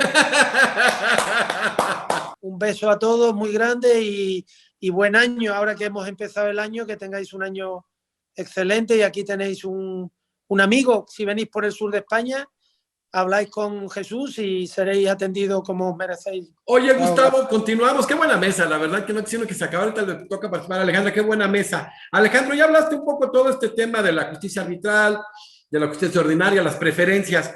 ¿Cómo se ha resuelto este tema en la justicia deportiva argentina, en el caso específico del fútbol? ¿Más arbitral, más de justicia ordinaria? ¿Cómo se da? Bueno, en la Argentina pasa como pasa en muchos países de Sudamérica, que la Federación Nacional, en el caso de Argentina es la AFA, en el caso bueno, en el caso chileno es un caso muy especial, porque es la Liga, es la ANFP. Bueno, en el caso de Brasil, la Confederación Brasileña de Fútbol, en el caso de Uruguay, la Asociación Uruguaya de Fútbol. Todas esas federaciones de ámbito nacional tienen un artículo en el estatuto que prohíbe a sus miembros ir a la justicia ordinaria. Eso es inconstitucional por donde se lo mire. Ahora, para que un juez lo decrete inconstitucional, porque no se puede prohibir a una persona física o jurídica en un país soberano ir a la justicia ordinaria, para que alguien lo declare inconstitucional tiene que haber un miembro, un club de fútbol o un futbolista o alguien que vaya a la justicia y pida. Como nadie lo hace, porque nadie quiere nadie quiere romper el corral, porque el sistema es monopólico y si uno hace cosas que no convienen, se queda fuera del sistema, lo terminan desafiliando, lo terminan sancionando. Entonces nadie va a la justicia ordinaria. En la Argentina pasó eso. Entonces, ¿qué dice el artículo 67 del Estatuto de la AFA, de la Federación Nacional Argentina? Dice que todos los miembros están impedidos, está prohibido ir a la justicia ordinaria y que deben ir a un tribunal arbitral independiente reconocido por la AFA o por la CONMEBOL. Ahora, ese famoso tribunal arbitral independiente jamás se constituyó, jamás. Entonces, ¿qué ha ocurrido en la práctica? Como el mismo artículo dice, tribunal arbitral reconocido por AFA o CONMEBOL, o en su defecto ante el TAS, terminan yéndose por la última parte del artículo 67 que dice, o en su defecto ante el TAS. Entonces, ha pasado que un club de fútbol de Argentina quiere demandar a otro club de fútbol de Argentina, van a la AFA, se presentan y dicen, señores, ustedes me prohíben ir a la justicia ordinaria. ustedes no han reconocido un tribunal arbitral independiente, resuélvanme esto. Van con la otra parte y la AFA, ¿qué termina haciendo? Contesta, nunca se ha creado un tribunal arbitral independiente reconocido ni por AFA ni Conmebol, pueden ir al TAS. Y de esa manera, en la práctica, a partir de hace 3 años aproximadamente, están yendo los casos domésticos, los casos locales, entre jugadores de fútbol o entre clubes argentinos al TAS. Con los inconvenientes que hoy marcaba Felipe, cuando decía, puede ser caro ir al TAS. Y sí, al TAS, si vas mínimo, vas a tener que invertir entre 40 o 50 mil dólares de tasa, de abogados y demás. Entonces, si la cuestión es algo menor en cuanto a lo económico, no te conviene ir al TAS. Casos menores no hay que ir al TAS porque es cambiar el dinero. Casos disciplinarios donde no hay un dinero, tampoco, porque es todo pérdida. Ahora, si el caso es de 500 mil dólares para arriba, o varios millones de dólares, ahí sí conviene y es baratísimo ir al TAS. Cuanto mayor es el monto, más barato es el TAS. ¿Por qué? Porque estamos hablando de que hay una fórmula que relaciona el monto reclamado en juicio con unos porcentajes que se calculan, pero nunca, a medida que aumenta el dinero que está en juego, si la cuestión es patrimonial, nunca aumenta proporcionalmente. Entonces, esa especie de tasa de justicia que hay que pagar, en casos muy millonarios, muy grandes, es regalado, es baratísimo ir al TAS. Ahora, casos menores, agentes pobres con jugadores pobres, para ser claro, no conviene, porque por 2 mangos o por 2 chirolas, como dicen en Argentina, entonces, ¿qué pasa en la práctica? Está ocurriendo eso. La solución que se le encontró fue que los abogados que litigan al TAS, en Argentina hay 4 o 5 muy buenos abogados, con mucha experiencia, le encontraron la vuelta. Y en esto también, y ya termino con la respuesta, contribuyó que Argentina en el año 2017 modificó el estatuto por recomendación de la FIFA, y la FIFA cuando empieza a recomendar, recomienda cosas que le convienen al sistema. Porque tu sistema se le recomendó que pusieran ese artículo 67 que decía, además de prohibirle ir a la justicia ordinaria, va a ser un tribunal arbitral independiente si ustedes algún día lo constituyen. Como nunca lo constituyeron, vayan al TAS. Y así terminó el cuento, ¿no? Nada, gracias. Viene un tema ahora con Felipe que tú vas a conocer a fondo y que es una cuestión de debate con Andrés Facio ahorita ya en Argentina. Felipe, ¿cuáles son específicamente las perspectivas de los clubes brasileños tras la nueva ley de la Sociedad Anónima de Fútbol? Platícanos un poco este tema que yo quisiera que platicáramos. Yo con lo que está pasando en Argentina está también interesante, ¿no? Yo he platicado mucho con Andrés y yo creo que es un tema interesante. Adelante, Felipe. Sí, bueno, hemos debatido mucho esta temática, pues es de una ley recién aprobada en 2021 y vamos a volver un poco a la historia muy rápidamente, que es que la mayoría de los clubes brasileños son constituidos como asociaciones sin ánimo de lucro, ¿sí? Entonces la mayoría, por ejemplo, si analizamos los 40 clubes, los 20 de la Serie A y los 20 de la Serie B, creo que 38 son constituidos como asociaciones y los 2 que no son muy nuevos, ¿sí? Están en las series A y B desde hace 2 años, creo yo. Y entonces, y en las asociaciones, y ahí vuelto a que ha dicho Miguel sobre los directivos y muchas veces los problemas con los directivos, yo voy a poner un elemento que es el elemento político. Los clubes asociativos tienen un elemento político muy fuerte, muy fuerte. Son casi que muchas veces 100, 200, hasta 300 consejeros que viven que son hinchas del club muchas veces y que se reúnen una vez por semana para decidir los rumbos del club. Esto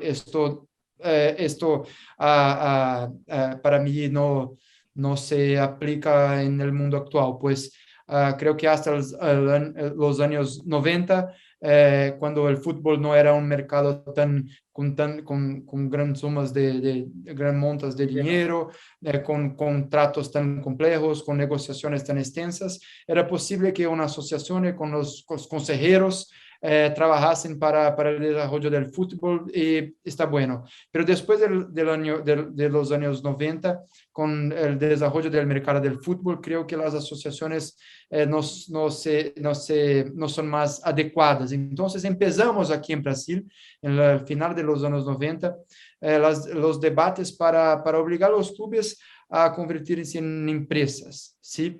Pero hay un impedimento de la Constitución que no se puede obligar a un club a se estructurar como una empresa o una asociación. Hay que tener la temática de la libertad está una vez más aquí en la mesa. Y ahora, después de más de 20 años del comienzo de los debates, tenemos la ley de las sociedades anónimas. Entonces, estamos ahora en nuestra temática. Y la ley de las sociedades anónimas, para mí, siempre he dicho que no se puede decir que es una solución mágica para el fútbol brasileño. Sino una herramienta para la profesionalización de los clubes del fútbol, ¿sí? Para alejar los 300 consejeros y traer profesionales del mercado con experiencia, con expertise en la gestión, para que puedan gestionar bien sus clubes, puedan trabajar para los clubes, recibir una remuneración por sus clubes, y entonces alejar a los directivos que no pueden recibir una remuneración, pues cuando en Brasil hay una excepción, pero como regla, los directivos de una asociación sin ánimo de lucro no pueden recibir una remuneración por su trabajo. Entonces, esto está en el pasado. Ahora, en el presente, tenemos un mercado del fútbol. Estamos hablando de la profesionalización. Entonces, la ley de sociedad anónima ha llegado ahora. Y creo que como no es mandatoria para los clubes, no es obligatoria para los clubes, creo que hay un reto a enfrentar que son los consejeros todavía. Pues para aprobarla hay que tener, para que un club se convierta en una empresa, para que un club asociativo se convierta en una empresa, necesita de la aprobación de los consejeros. Entonces, hay este reto adelante, pero creo que cuando los consejeros comprenderen que es importante para el desarrollo del fútbol, tendremos más empresas que asociaciones. Hasta ahora tenemos 2 clubes de los 40 de la series A y B que se convirtieron en sociedades anónimas del fútbol, que son Cruzeiro de Minas Gerais, es un gran club brasileño, y también Botafogo de Rio de Janeiro. Son 2 clubes que tienen cientos de consejeros, pero estaban o están en una situación que cerran las puertas o se convierten en sociedades anónimas del fútbol. Entonces, los consejeros decidieron que es mejor intentar un nuevo formato más que cerrar las puertas. Entonces, quiero decirles que con este reto político de las asociaciones, creo que los clubes que se convertirían en empresas son los clubes que no tienen opción en este momento, ¿sí? Después, creo que en 1, 2 o 3 años, si este formato funciona para el desarrollo del fútbol, si es un buen formato, creo que otros clubes con un poco más de tranquilidad y no como una falta de opción van a seguirlo. Pero ahora creo que solamente los clubes en una mala situación. Y no podemos olvidar que en Brasil tenemos casi que 800 clubes registrados en la CBF, la Confederación Brasileña del Fútbol. Entonces tenemos muchas realidades. Entonces estoy hablando principalmente de los clubes de la Serie A y B, que son los mejores, con más ingresos, con más condiciones. Pero creo que es un momento muy importante de la historia del fútbol brasileño, y para mí la conversión en sociedad anónima del fútbol puede cambiar la historia de nuestro fútbol.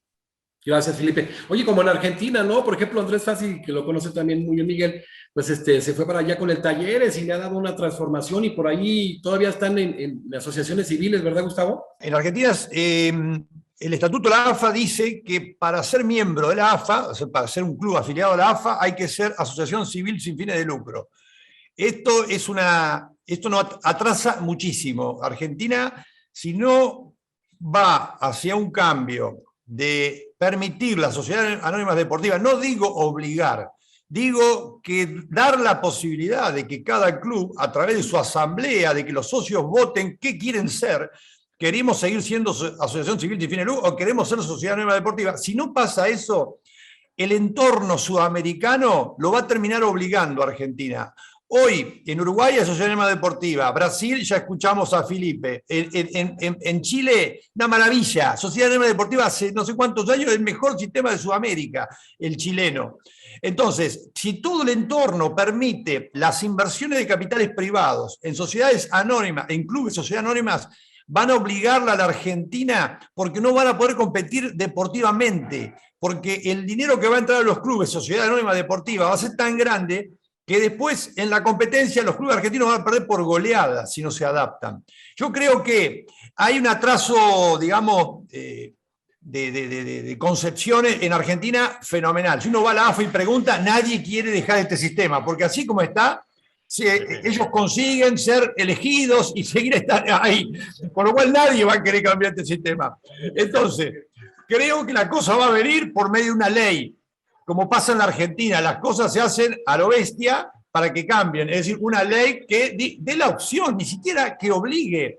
Yo no estoy de acuerdo con el sistema español de que un día dijeron, bueno, a partir de la década del 90, todos los clubes son sociedades anónimas deportivas, salvo aquellos que hayan tenido balance positivo los últimos 3 años. Que después fue una mentira, pero Real Madrid, Barcelona, Athletic de Bilbao y Osasuna habían dado balance positivo los últimos 3 años. Una mentira porque el Real Madrid de Mendoza, que mencionó hoy Aldana, debía 200 millones de dólares, con lo cual era una mentira, pero fíjense, los obligaron a todos. Y yo tengo amigos de Valencia que me dicen, yo la verdad, a mí me gustaba ir cada 4 años y votar a un presidente, porque si no me gustaba el presidente, capaz que por ahí con el voto de otro lo conseguíamos cambiarlo. Hoy viene un gordo con plata, se compra la mayoría de las acciones y hace lo que quiere. Entonces, como acá le estoy mostrando las dos visiones, la positiva y la negativa. La positiva es que vienen capitales privados y que la cosa se mueve y mejora el espectáculo deportivo. Pero también puede pasar que venga el millonario de la billetera infinita y te estropea el club, como le pasó al Valencia en la época de Soler. Yo creo que lo que tiene que haber es libertad. Y con esto termino. El mejor sistema del mundo para mí es el alemán. El alemán da libertad. Ahí tenés al Schalke 04, que es una asociación civil sin fines de lucro, tenés al Bayern Múnich, que es una sociedad anónima cerrada, tenés al Borussia Dortmund, que es una sociedad anónima abierta que cotiza en la bolsa, y tenés sociedades mixtas, tenés de todo. Los alemanes dejan que el propio club y sus socios decidan qué ropaje jurídico, qué forma jurídica es más conveniente para su propio club. Creo que Argentina debería ir a eso, pero ya te conté, Jesús, desconozco a Andrés Facio qué opina, yo me imagino que está para el lado de la Sociedad Anónima Deportiva, pero bueno, va a costar porque no hay muchos presidentes de clubes argentinos de primera división que quieran ese cambio. Oye, hay que pedirle, le decía a Andrés, que esté en una mesa de análisis, así con ahora sí que los que estamos y que vayan algunos otros amigos de América Latina, de los que han subido a las mesas, porque pues se han detenido un modelo exitoso. Ahí está Miguel que lo sabe, Pachuca ha trabajado bien, lo hicieron ahora con León, se fue a Chile, trae un buen equipo, con el Talleres lo traía peleando la punta, ahora va un equipo de España y mis respetos. Pero bueno, bien interesante. Pero ellos no están en la bolsa, ¿no? ¿Quién? Pachuca no está en la bolsa, ¿no? No hay acciones, no es abierta. Acá hay un problema. Acá resulta que con la sociedad anónima hubo gente de otros clubes que compraron por ser Colo-Colo. Lo compró en una época, tenía acciones el presidente Piñera. Entonces es contraproducente. Al hincha no le gusta eso. En Argentina, peor. Pues, imagínate que uno de Boca compre parte de River Plate, o sea, es imposible. Pero acá hay un problema grave ahora con la Universidad de Chile, que se vendió, y hay una parte que no se sabe quiénes son los dueños. Se especula que son unos representantes. Entonces, ahí hay un problema muy grave con la universidad, porque si la universidad no ve las cosas claras, va a quitarle la imagen, el escudo, No, todo lo que conlleva. Sí, sí. O sea, dejaría de existir la Universidad de Chile, en este caso. Entonces hay un problema grave ahí que pasa por esto, ¿no? Que de repente nadie sabe quiénes son los dueños. Y se supone que los representantes no pueden ser dueños de equipo. Sí hay algunos que ya están marcados, que son dueños de equipo y según ellos ya no están ejerciendo la parte de representación de jugadores. Pero sin embargo, tienen muchos cadetes en el cual van preparando y después me los puede vender otro. Si al final, tú sabes que en esto del fútbol está lleno de resquicio, como en muchas cosas de la ley también, porque En la vida. es mejor saberse los resquicios que los reglamentos. O sea, Eres todo un abogado, mi querido Miguel. no, es que algunas cosas ya te van Es más que o se menos. los reglamentos, precisamente, y como decía Gustavo, hay que ver una analizada y vale la pena todo este tema, para hacer un gran debate de América Latina, sobre todo. Sí, no, es bien complejo la sociedad anónima. Y esto de transparentar, en Argentina es difícil en los clubes. No hay que olvidarse que en Argentina hubo una votación para presidente y salieron empatados, siendo que eran noni. Tal cual, eran 75 en total y salieron 38-38. Claro. O sea que apareció un voto trucho, falso. Parecían Es elecciones increíble. en otros países a veces. Bueno, ok, gracias, Miguel. Alejandra Torres, ¿quieres tú formularle una pregunta a Gustavo? Habrá un comentario y una pregunta, ¿verdad, Alejandra? Sí. Bueno, Gustavo, yo te quería preguntar que si nos pudieras contar un poco de cuáles han sido los últimos casos de justicia deportiva en el fútbol y cómo es que llegan a una resolución, si quieres 1 o 2 casos o los que tú gustes. Gracias. Bien. Muchas gracias, Alejandra, un gusto. Mire, acá hubo, ya estos 3 años hubo 4 casos de clases de distintos casos, o sea, 4 clases distintas. Fíjense lo complejo que puede llegar a ser el fútbol. El primer caso que hubo, el primero que llegó, que salió en los diarios y en todas partes, fue un caso típico de disciplinario. El caso salió en los diarios, ¿por qué? Porque el club se llama Deportivo Riestra, apeló a una decisión definitiva de la AFA de quitarle 10 puntos por un incidente que generó un jugador de dicho club al ingresar ilegalmente y violentamente al campo de juego, motivando la suspensión del encuentro, ¿no? ¿Por qué salió en los diarios un club de Deportivo Riestra, que es de la 3ª división? Porque el dueño, a pesar de que es una asociación civil sin fines de lucro, en Argentina se puede ser dueño de una asociación civil sin fines de lucro, lo digo irónicamente, era Stinfale. Stinfale era el abogado de Maradona en ese momento. Entonces, salió en todos los diarios. Y entonces un club de 3ª división tenía el dinero para poder apelar ante el TAS, cosa que si no hubiese estado un abogado millonario como era Stinfale atrás de ese club de 3ª división, no hubiese llegado nunca al TAS. Pero bueno, llegó por esas cosas de la vida. El árbitro fue un colega, amigo mío de Chile, Juan Pablo Arriagada, gran amigo, gran árbitro, el que decidió el tema. ¿Y qué resolvió el TAS? En ese caso fue un árbitro único. Normalmente trabajamos de a 3, en este caso trabajó él solo. Resolvió que la AFA había aplicado correctamente el artículo 80 del reglamento de transacciones disciplinarias y confirmó la sanción. Con lo cual, el primer caso salió redondo, digamos. Fue un tema extraño y lo resolvió. Ahí está el tema de la imparcialidad, la independencia y la imposibilidad de que haya un árbitro localista. Quizás si hubiese habido un árbitro argentino, se hubiese corrido el riesgo de que ese árbitro se viera influido por ahí, por la política argentina, por el tema de los clubes, si es hincha de ese club o no. Pero no, vino un árbitro extranjero. Una maravilla, fue el primer caso. El segundo caso fue medio raro, porque en realidad el accionante fue San Martín de Tucumán, un club de la 2ª división de Argentina, que no presentó una apelación ante una decisión disciplinaria, como había sido el caso anterior, sino que impugnó una decisión del Comité Ejecutivo de la AFA de modificar el sistema de ascenso de la B Nacional a raíz de la pandemia. ¿Qué pasó en ese caso? Bueno, San Martín de Tucumán estaba primero en la competencia, que lo iba a clasificar para ascender a la 1ª división, y la AFA, por el tema de la pandemia, resolvió modificar el sistema de ascenso. Entonces, lógicamente, San Martín de Tucumán dice, a mí no pueden cambiar las reglas durante la competición. No, eso es cierto, no se puede modificar un reglamento durante la... Lo que sí, por ahí San Martín de Tucumán no tuvo en cuenta es que había ocurrido una pandemia. En casos de pandemia, jurídicamente, en derecho se dice que se vive en situación de fuerza mayor. En situación de fuerza mayor, muchas reglamentaciones, muchas leyes dejan de estar en vigencia. Entonces, y ese fue un lindo caso que también fue bien resuelto. Y fíjese, los 3 árbitros que intervinieron, ninguno fue argentino. Uno fue Juan Pablo Arriagada, de Chile, que lo eligió la AFA. El otro fue Efraín Barak, de Israel. Y el tercero fue Ernesto Gamboa, de Colombia. 3 extranjeros resolviendo un tema de si debía ascender directamente y lo decidieron lo más bien. Una decisión que confirmó la decisión de AFA, pero fíjense otra vez, el sistema arbitral, a través del TAS, evitó el fallo localista. Vamos al tema, ¿qué sería un fallo localista? Que eso hubiese sido la justicia ordinaria y que justo lo agarraba porque el Club San Martín de Tucumán lo hubiese iniciado en Tucumán y que lo hubiese agarrado un juez hincha de Tucumán. ¿Qué hubiese resuelto?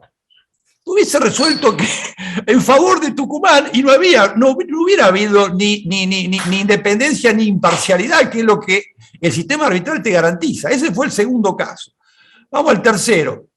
El tercero fue un caso típico de los que se denominan ordinarios. Los casos del TAS se llaman ordinarios aquellos que la jurisdicción surge de una cláusula arbitral expresada en un contrato. En ese caso eran 2 clubes argentinos, uno era Rosario, el otro era Lanús. Rosario le había vendido a Lanús un jugador, los derechos económicos, la mitad de los derechos económicos de un jugador. El club Lanús termina vendiéndole el jugador a un tercer club de Colombia y no le paga el porcentaje de los derechos económicos que era de...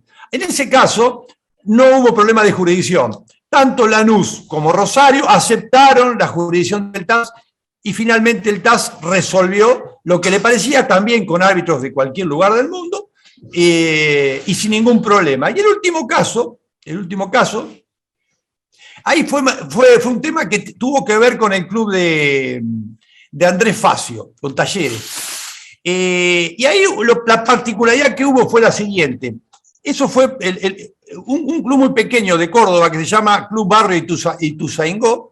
Le había vendido el 80% de los derechos económicos del jugador Reynoso. Se había quedado con el 20% de los derechos económicos. Talleres lo vende a Boca y nunca le paga los derechos económicos al pequeño club que tenía el 20% de los derechos económicos.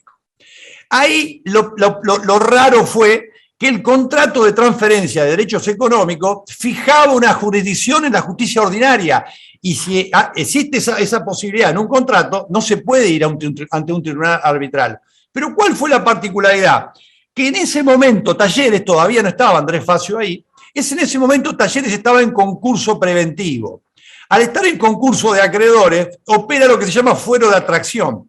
Y entonces todas las causas laborales, civiles, comerciales que andan dando vuelta contra ese club van a ese juez comercial que tiene jurisdicción mientras dura el procedimiento de concurso de acreedores. Ahora, ¿qué pasó? Al momento que Talleres le vende el jugador a Boca Juniors, ya había desaparecido el estado falencial de Talleres, ya no estaba más en concurso de acreedores y la jurisdicción de ese juez comercial había desaparecido.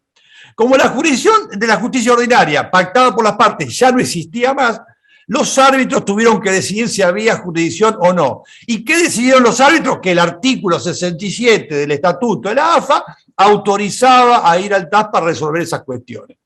Esos son los 4 casos que se pueden dar como ejemplos que se han dado hasta ahora en 3-4 años, pero que están marcando una tendencia que dice que en el futuro, por casos domésticos o por casos locales, los clubes de fútbol de Argentina van a seguir yendo al TAS. Siempre que den los números, un poco siguiendo lo que decía Felipe, si el reclamo de $50.000, seguro que no van a ir. ¿Por qué? Porque es más o menos lo que te sale ir al TAS, ¿no? Pero bueno, con esas limitaciones, la tendencia es esa. No, qué interesante, ¿no? ¿Cómo Alejandra. En la justicia arbitral. y bueno, hablar del rebus stantibus y sobre todo el tema de resolver sobre la jurisdicción. Qué interesante, muchísimas gracias. Miguel, tú quieres hacer un comentario y sobre todo un par de preguntas, una pregunta para Felipe, por favor, adelante, Miguel. A Felipe le quiero preguntar que a qué se debe, ¿no es cierto?, qué opinión tiene de los equipos brasileños que últimamente, los 2 años, 4 equipos brasileños han ganado Copa Libertadores, o sea, han jugado en contra, y la ahora Copa Sudamericana también, o sea, los 4 equipos brasileños. Y todavía ¿Qué justifica? Miguel, y todavía quiere sociedad anónima. Sí, ¿qué justificación hay en cuanto a esto? Yo tengo mi opinión muy personal, pero quiero escucharla de él primero. Primero, ok. É uma grande responsabilidade falar primeiro que você. Pero creo que a clave de minha resposta é o que ha dicho Jesús sobre que queremos las sociedades anónimas todavía para termos uma profissionalização do futebol. Pero vamos lá. Y también tenemos las copas del masculino y también la copa de femenino. No, ya no digas más, ya, hasta el de playa, yo creo, no, hombre. ¿Cómo ves? Ah, no, pues, el de playa de cajón, pues oye, sí, nacen jugando. Tienen 18 ligas. Yo fui entrenador del fútbol playa chileno, me tocó ir varias veces a Brasil, y en todas las ciudades de Brasil juegan fútbol playa. O sea, no. Es verdad, es verdad.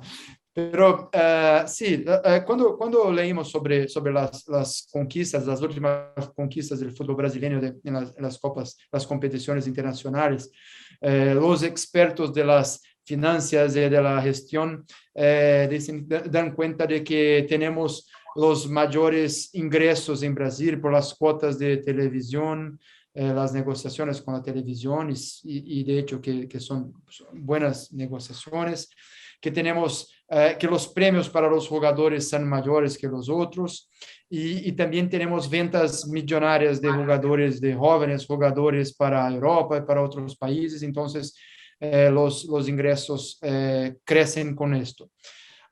Y de hecho, estos son realidades de nuestro fútbol, pero mi preocupación, y es por esto que les dije que la clave es nuestra intención de cambiar para las sociedades anónimas, de que las conquistas ocultan muchas veces nuestros problemas, ¿sí? No, para los 20 clubes más grandes de Brasil tenemos una deuda de casi que 10 billones de reales, que son 1,9 billones de dólares, ¿sí? Entonces, es una deuda muy grande, y tenemos muchos problemas con incumplimiento de contratos, con la remuneración de los jugadores, muchos casos en la justicia del trabajo de Brasil, casos en la FIFA también por las deudas, no solamente las deudas con los jugadores, mas también las deudas con clubes, pues muchas estrellas de nuestro fútbol han vuelto para Brasil después de un periodo en Europa u otros países, y en algunas veces nuestros clubes no han pagado los traspasos. Entonces, los impuestos, hay un problema muy grande con los impuestos. Nuestros clubes tienen deudas muy grandes con el gobierno brasileño. Entonces, cuando hablamos de las conquistas, claro que tenemos 2 o 3 clubes.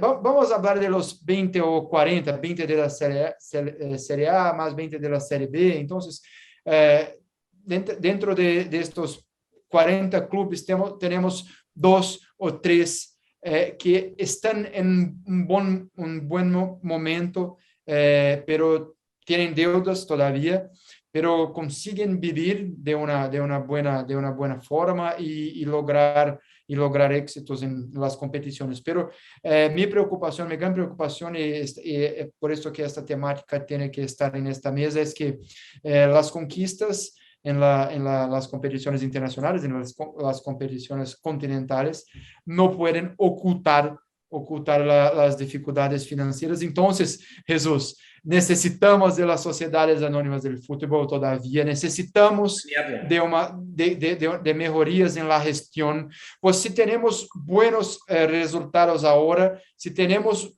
conquistas ahora, podemos tener mucho más. El sentimiento de nosotros aquí en Brasil es que tenemos mucho a desarrollar, muchas posibilidades de desarrollo. Entonces estamos lejos de aquel que podemos alcanzar con nuestros talentos y con nuestra historia en el fútbol, como también tienen los otros clubes de Sudamérica que también viven momentos no muy fáciles en términos de finanzas. Es esto. Gracias. Yo creo que ese va a ser un muy buen tema, que luego manejemos una mesa de análisis, este tema de hacia dónde va la sociedad anónima o la asociación civil. Sería bien interesante hacer un ejercicio en Iberoamérica, ¿no? Sí, no, lo que a mí me parece, ¿quién va a comprar clubes brasileños con ese pasivo? ¿Cómo se hace? ¿Cómo lo harán? Si cada club tiene una deuda enorme, hay que comprar pasivo todo, en general, cosa que aquí hay varios clubes que lo compraron y todavía no se arregla.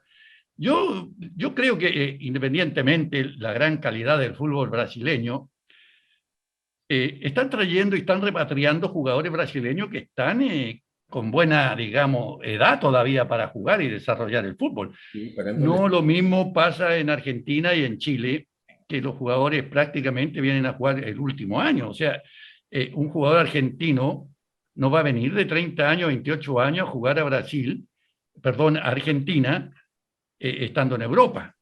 Extienden hasta el final. Y en Brasil sí está la condición económica.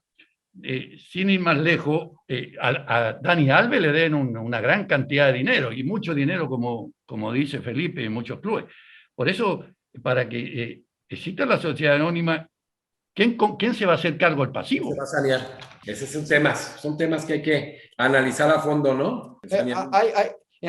Esto es que es muy importante por la ley de las sociedades anónimas del fútbol, pues tenemos en nuestro código de obligaciones, código civil, ¿sí?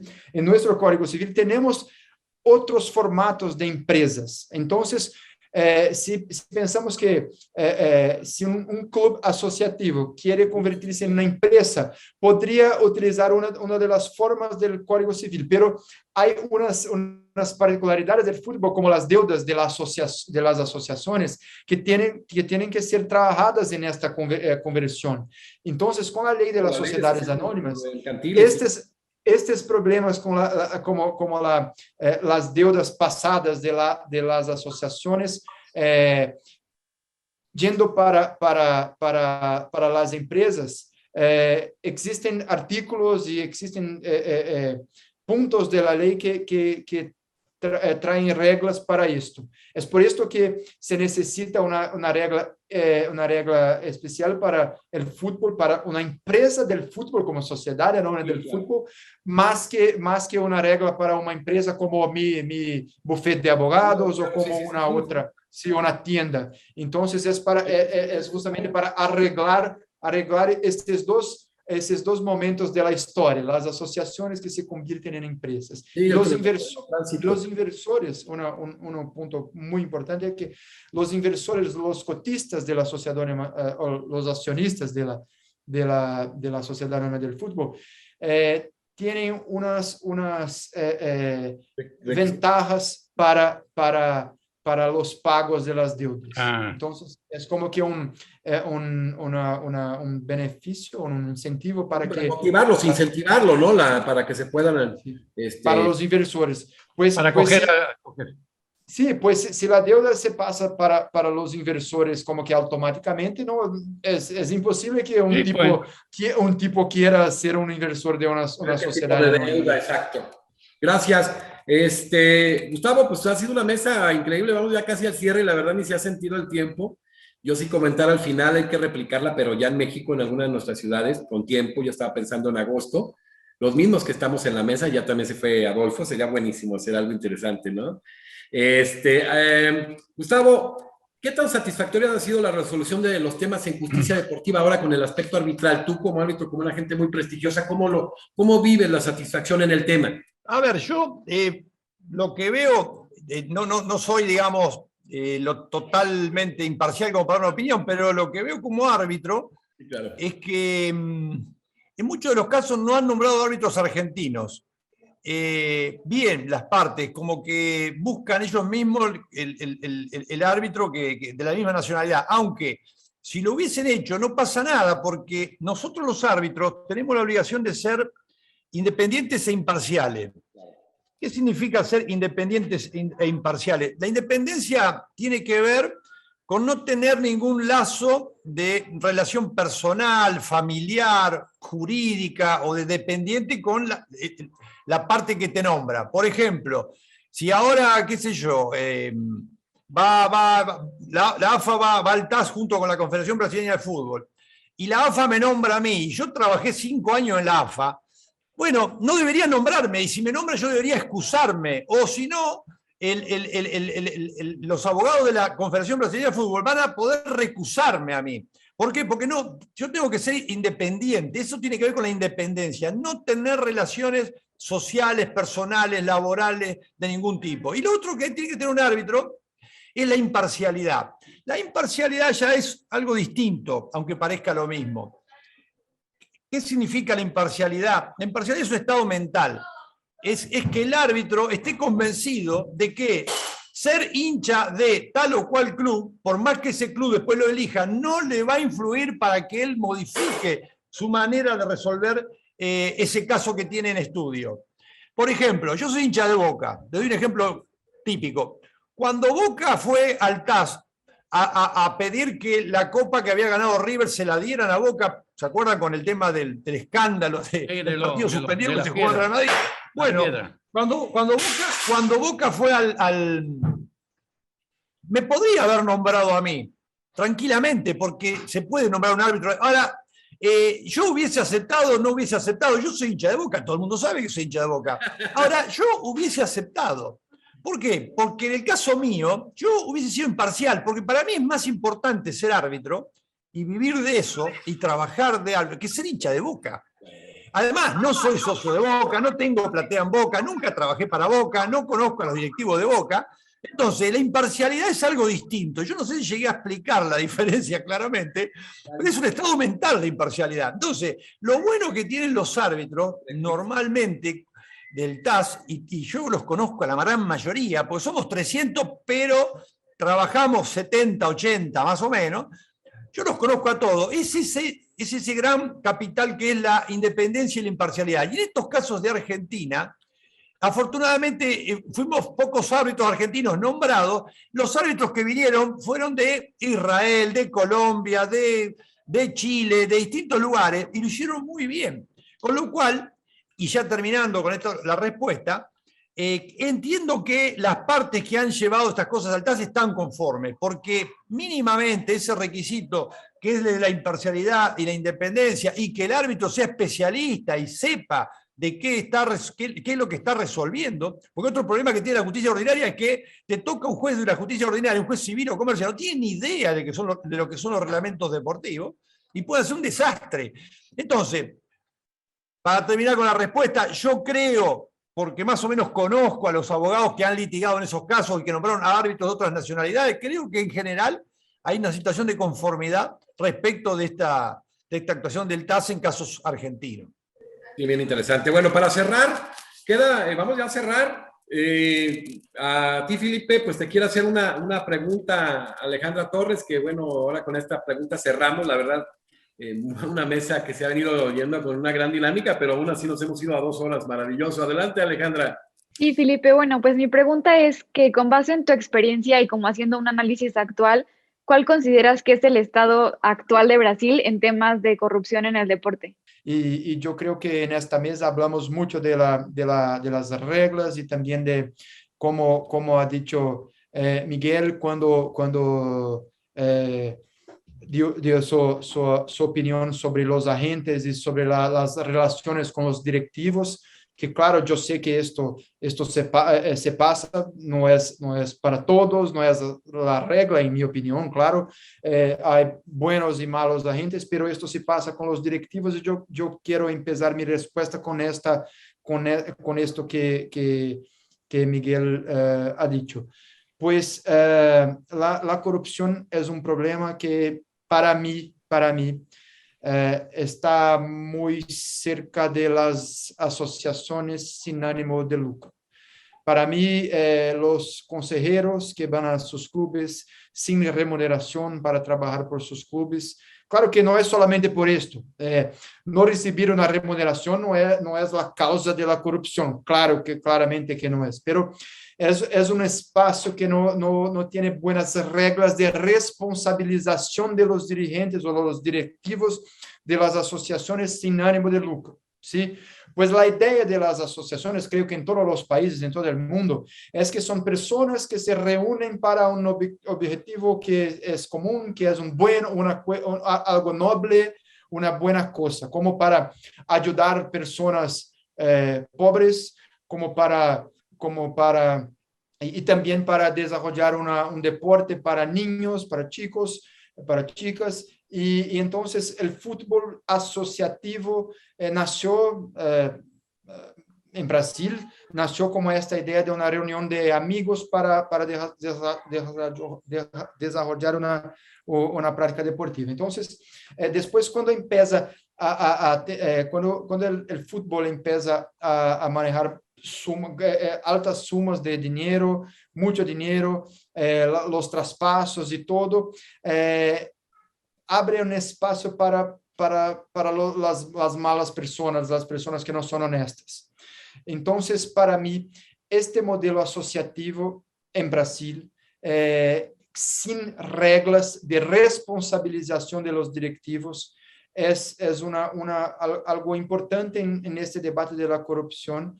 Entonces, por esto que para mí las sociedades anónimas son una herramienta.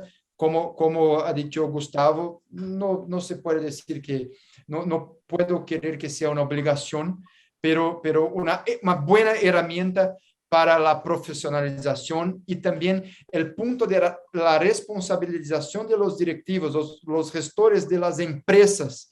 Es muy diferente para la ley brasileña do que para los directivos de una asociación sin ánimo de lucro. Entonces, esta responsabilización es muy importante. Y tenemos, sí, corrupción. Creo que en un ambiente de empresas, la corrupción es menor do que en un ambiente sin reglas, que es el ambiente asociativo. Y desafortunadamente, los clubes son asociaciones en su mayoría. Las federaciones, en Brasil tenemos federaciones, una para cada estado, son 27 estados, y tenemos la confederación, todos como asociaciones sin ánimo de lucro. Entonces es un ambiente sin reglas, o sin buenas o efectivas reglas. Claro que existen algunas reglas, pero no son efectivas. Entonces, para mí, el punto, la clave para tratarmos o para manejarnos la corrupción que existe y que es de los seres humanos, entonces va a existir siempre. Claro que podemos reducir el porcentaje de corrupción, pero la clave para mí es la responsabilización, y las sociedades anónimas ayudan mucho para esto. Perfecto, muchas gracias. Pues hoy cerramos una mesa excelente, ya que platicamos, hemos de seguir haciendo cosas interesantes con la academia, y bueno, que esta misma mesa se replique, pero en físico en alguna parte del país. Yo estoy pensando en agosto, platicaré con todos ustedes, vale mucho la pena, la verdad fue maravillosa la mesa, no sé, parece un minuto que pasó. Y quiero despedir, agradecer primero a mi querido Miguel Ángel Gamboa, una conducción excelente, opiniones verdaderamente certeras, muy profundas, muy sinceras, algunas emotivas, un seleccionado chileno mundialista en España 82, puntero de cepa, hábil, veloz, era de los que ya no hay, mi querido Miguel Ángel. Jugador, y ganaba poco. Ganaba poco, pero estamos hablando que ganaba mucho jugando en el juego, pues era un jugadorazo y un hombre muy preparado. Miguel, muchísimas gracias por haber estado en esta mesa, la verdad que ha sido excelente tu participación. Muchas gracias, un gusto conocerlo a todos ustedes. Me quedaron dos cositas que agregar, anécdotas. Le digo a Gustavo que a lo mejor luego van a tener algún caso chileno por el caso de Melipilla, que lo expulsaron del fútbol chileno por dobles contratos, cosa que se salían un poco del fair play. Puede que aparezca esa acusación. No, y es muy común. O sea, vamos a seguir trabajando en la mano. Vamos a escribir aquí, es todo un contenido en América, en Iberoamérica, y lo vamos a generar. Ya verán qué vamos a hacer para hacer una dinámica continua. Miguel, y también quería decirle a Felipe que jugué en el Maracaná, tuve la suerte y la mala suerte que estaba Junior, Sócrates, Cerezo, Zico, Eder y Renato Gaucho y muchos más. Perdimos 3-2 nada más, pero tuve la fortuna de jugar Maracaná y con esos monstruos del fútbol. Equipazo, ¿eh? Y luego uno de tus ídolos, Pelé. El más grande para mí, lo vi jugar de todas las veces que vino a Chile. Siempre he dicho que Pelé inventó todo. La chilena, el túnel, lo hacía hace 50 años. Todo. Para mí era espectacular, para mí. Independientemente de todos los demás, pero bueno.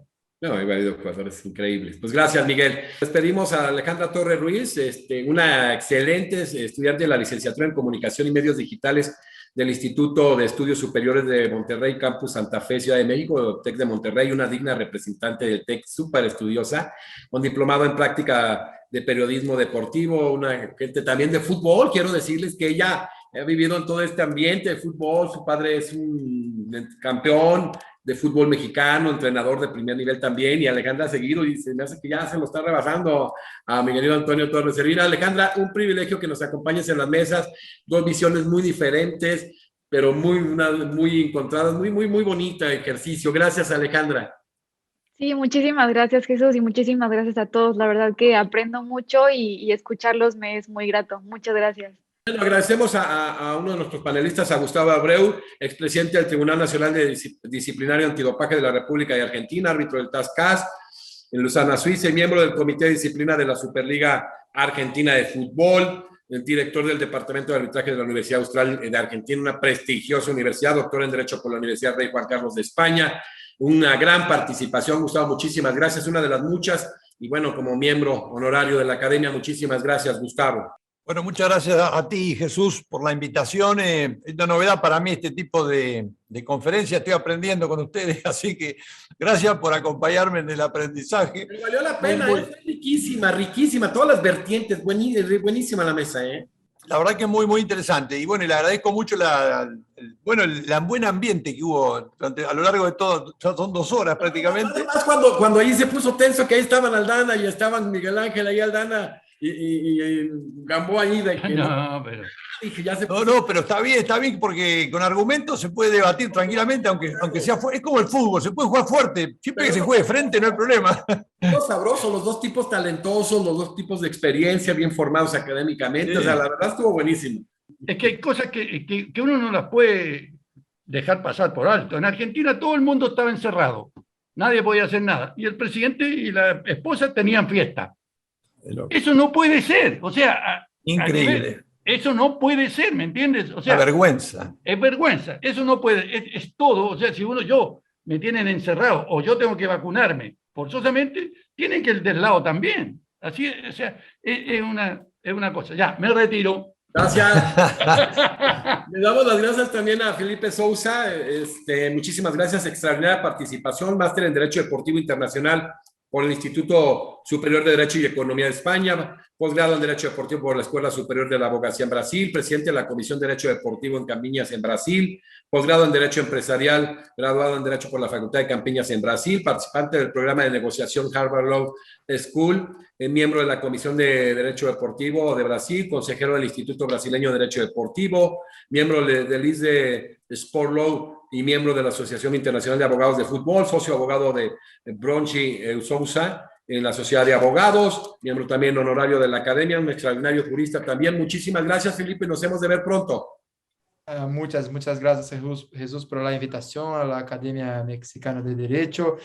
Para mí fue un gran honor estar con ustedes, aprender con ustedes y compartir un poquito de mi punto de vista del derecho deportivo en Brasil. Estaré siempre disponible para la Academia, para ustedes, para hablar de derecho deportivo. Espero verlos pronto. Sé que vamos a ver, esta mesa la vamos a replicar. Ya veremos en dónde. En un lugar maravilloso que hay muchos, los conoce Miguel, va mucho, pero vamos a replicarla primero Dios en agosto. Y comentar, por ejemplo, Gustavo, Felipe y demás, sería interesante luego invitar a FASE algunos empresarios, invitar a algunos directivos y demás, para el tema de la transformación en la sociedad anónima, ¿no? Vale la pena, es un tema bien interesante y que por ahí ya lo abordó en su momento Miguel, lo diste tú todo el análisis jurídico, Felipe, y que abordó también Gustavo. Vale mucho la pena el tema. Pues bueno, hoy concluimos esta extraordinaria mesa, la número 3 del derecho del deporte en Iberoamérica, una extraordinaria mesa. Nos vemos pronto en la cuarta y última mesa. Muchísimas gracias a todos.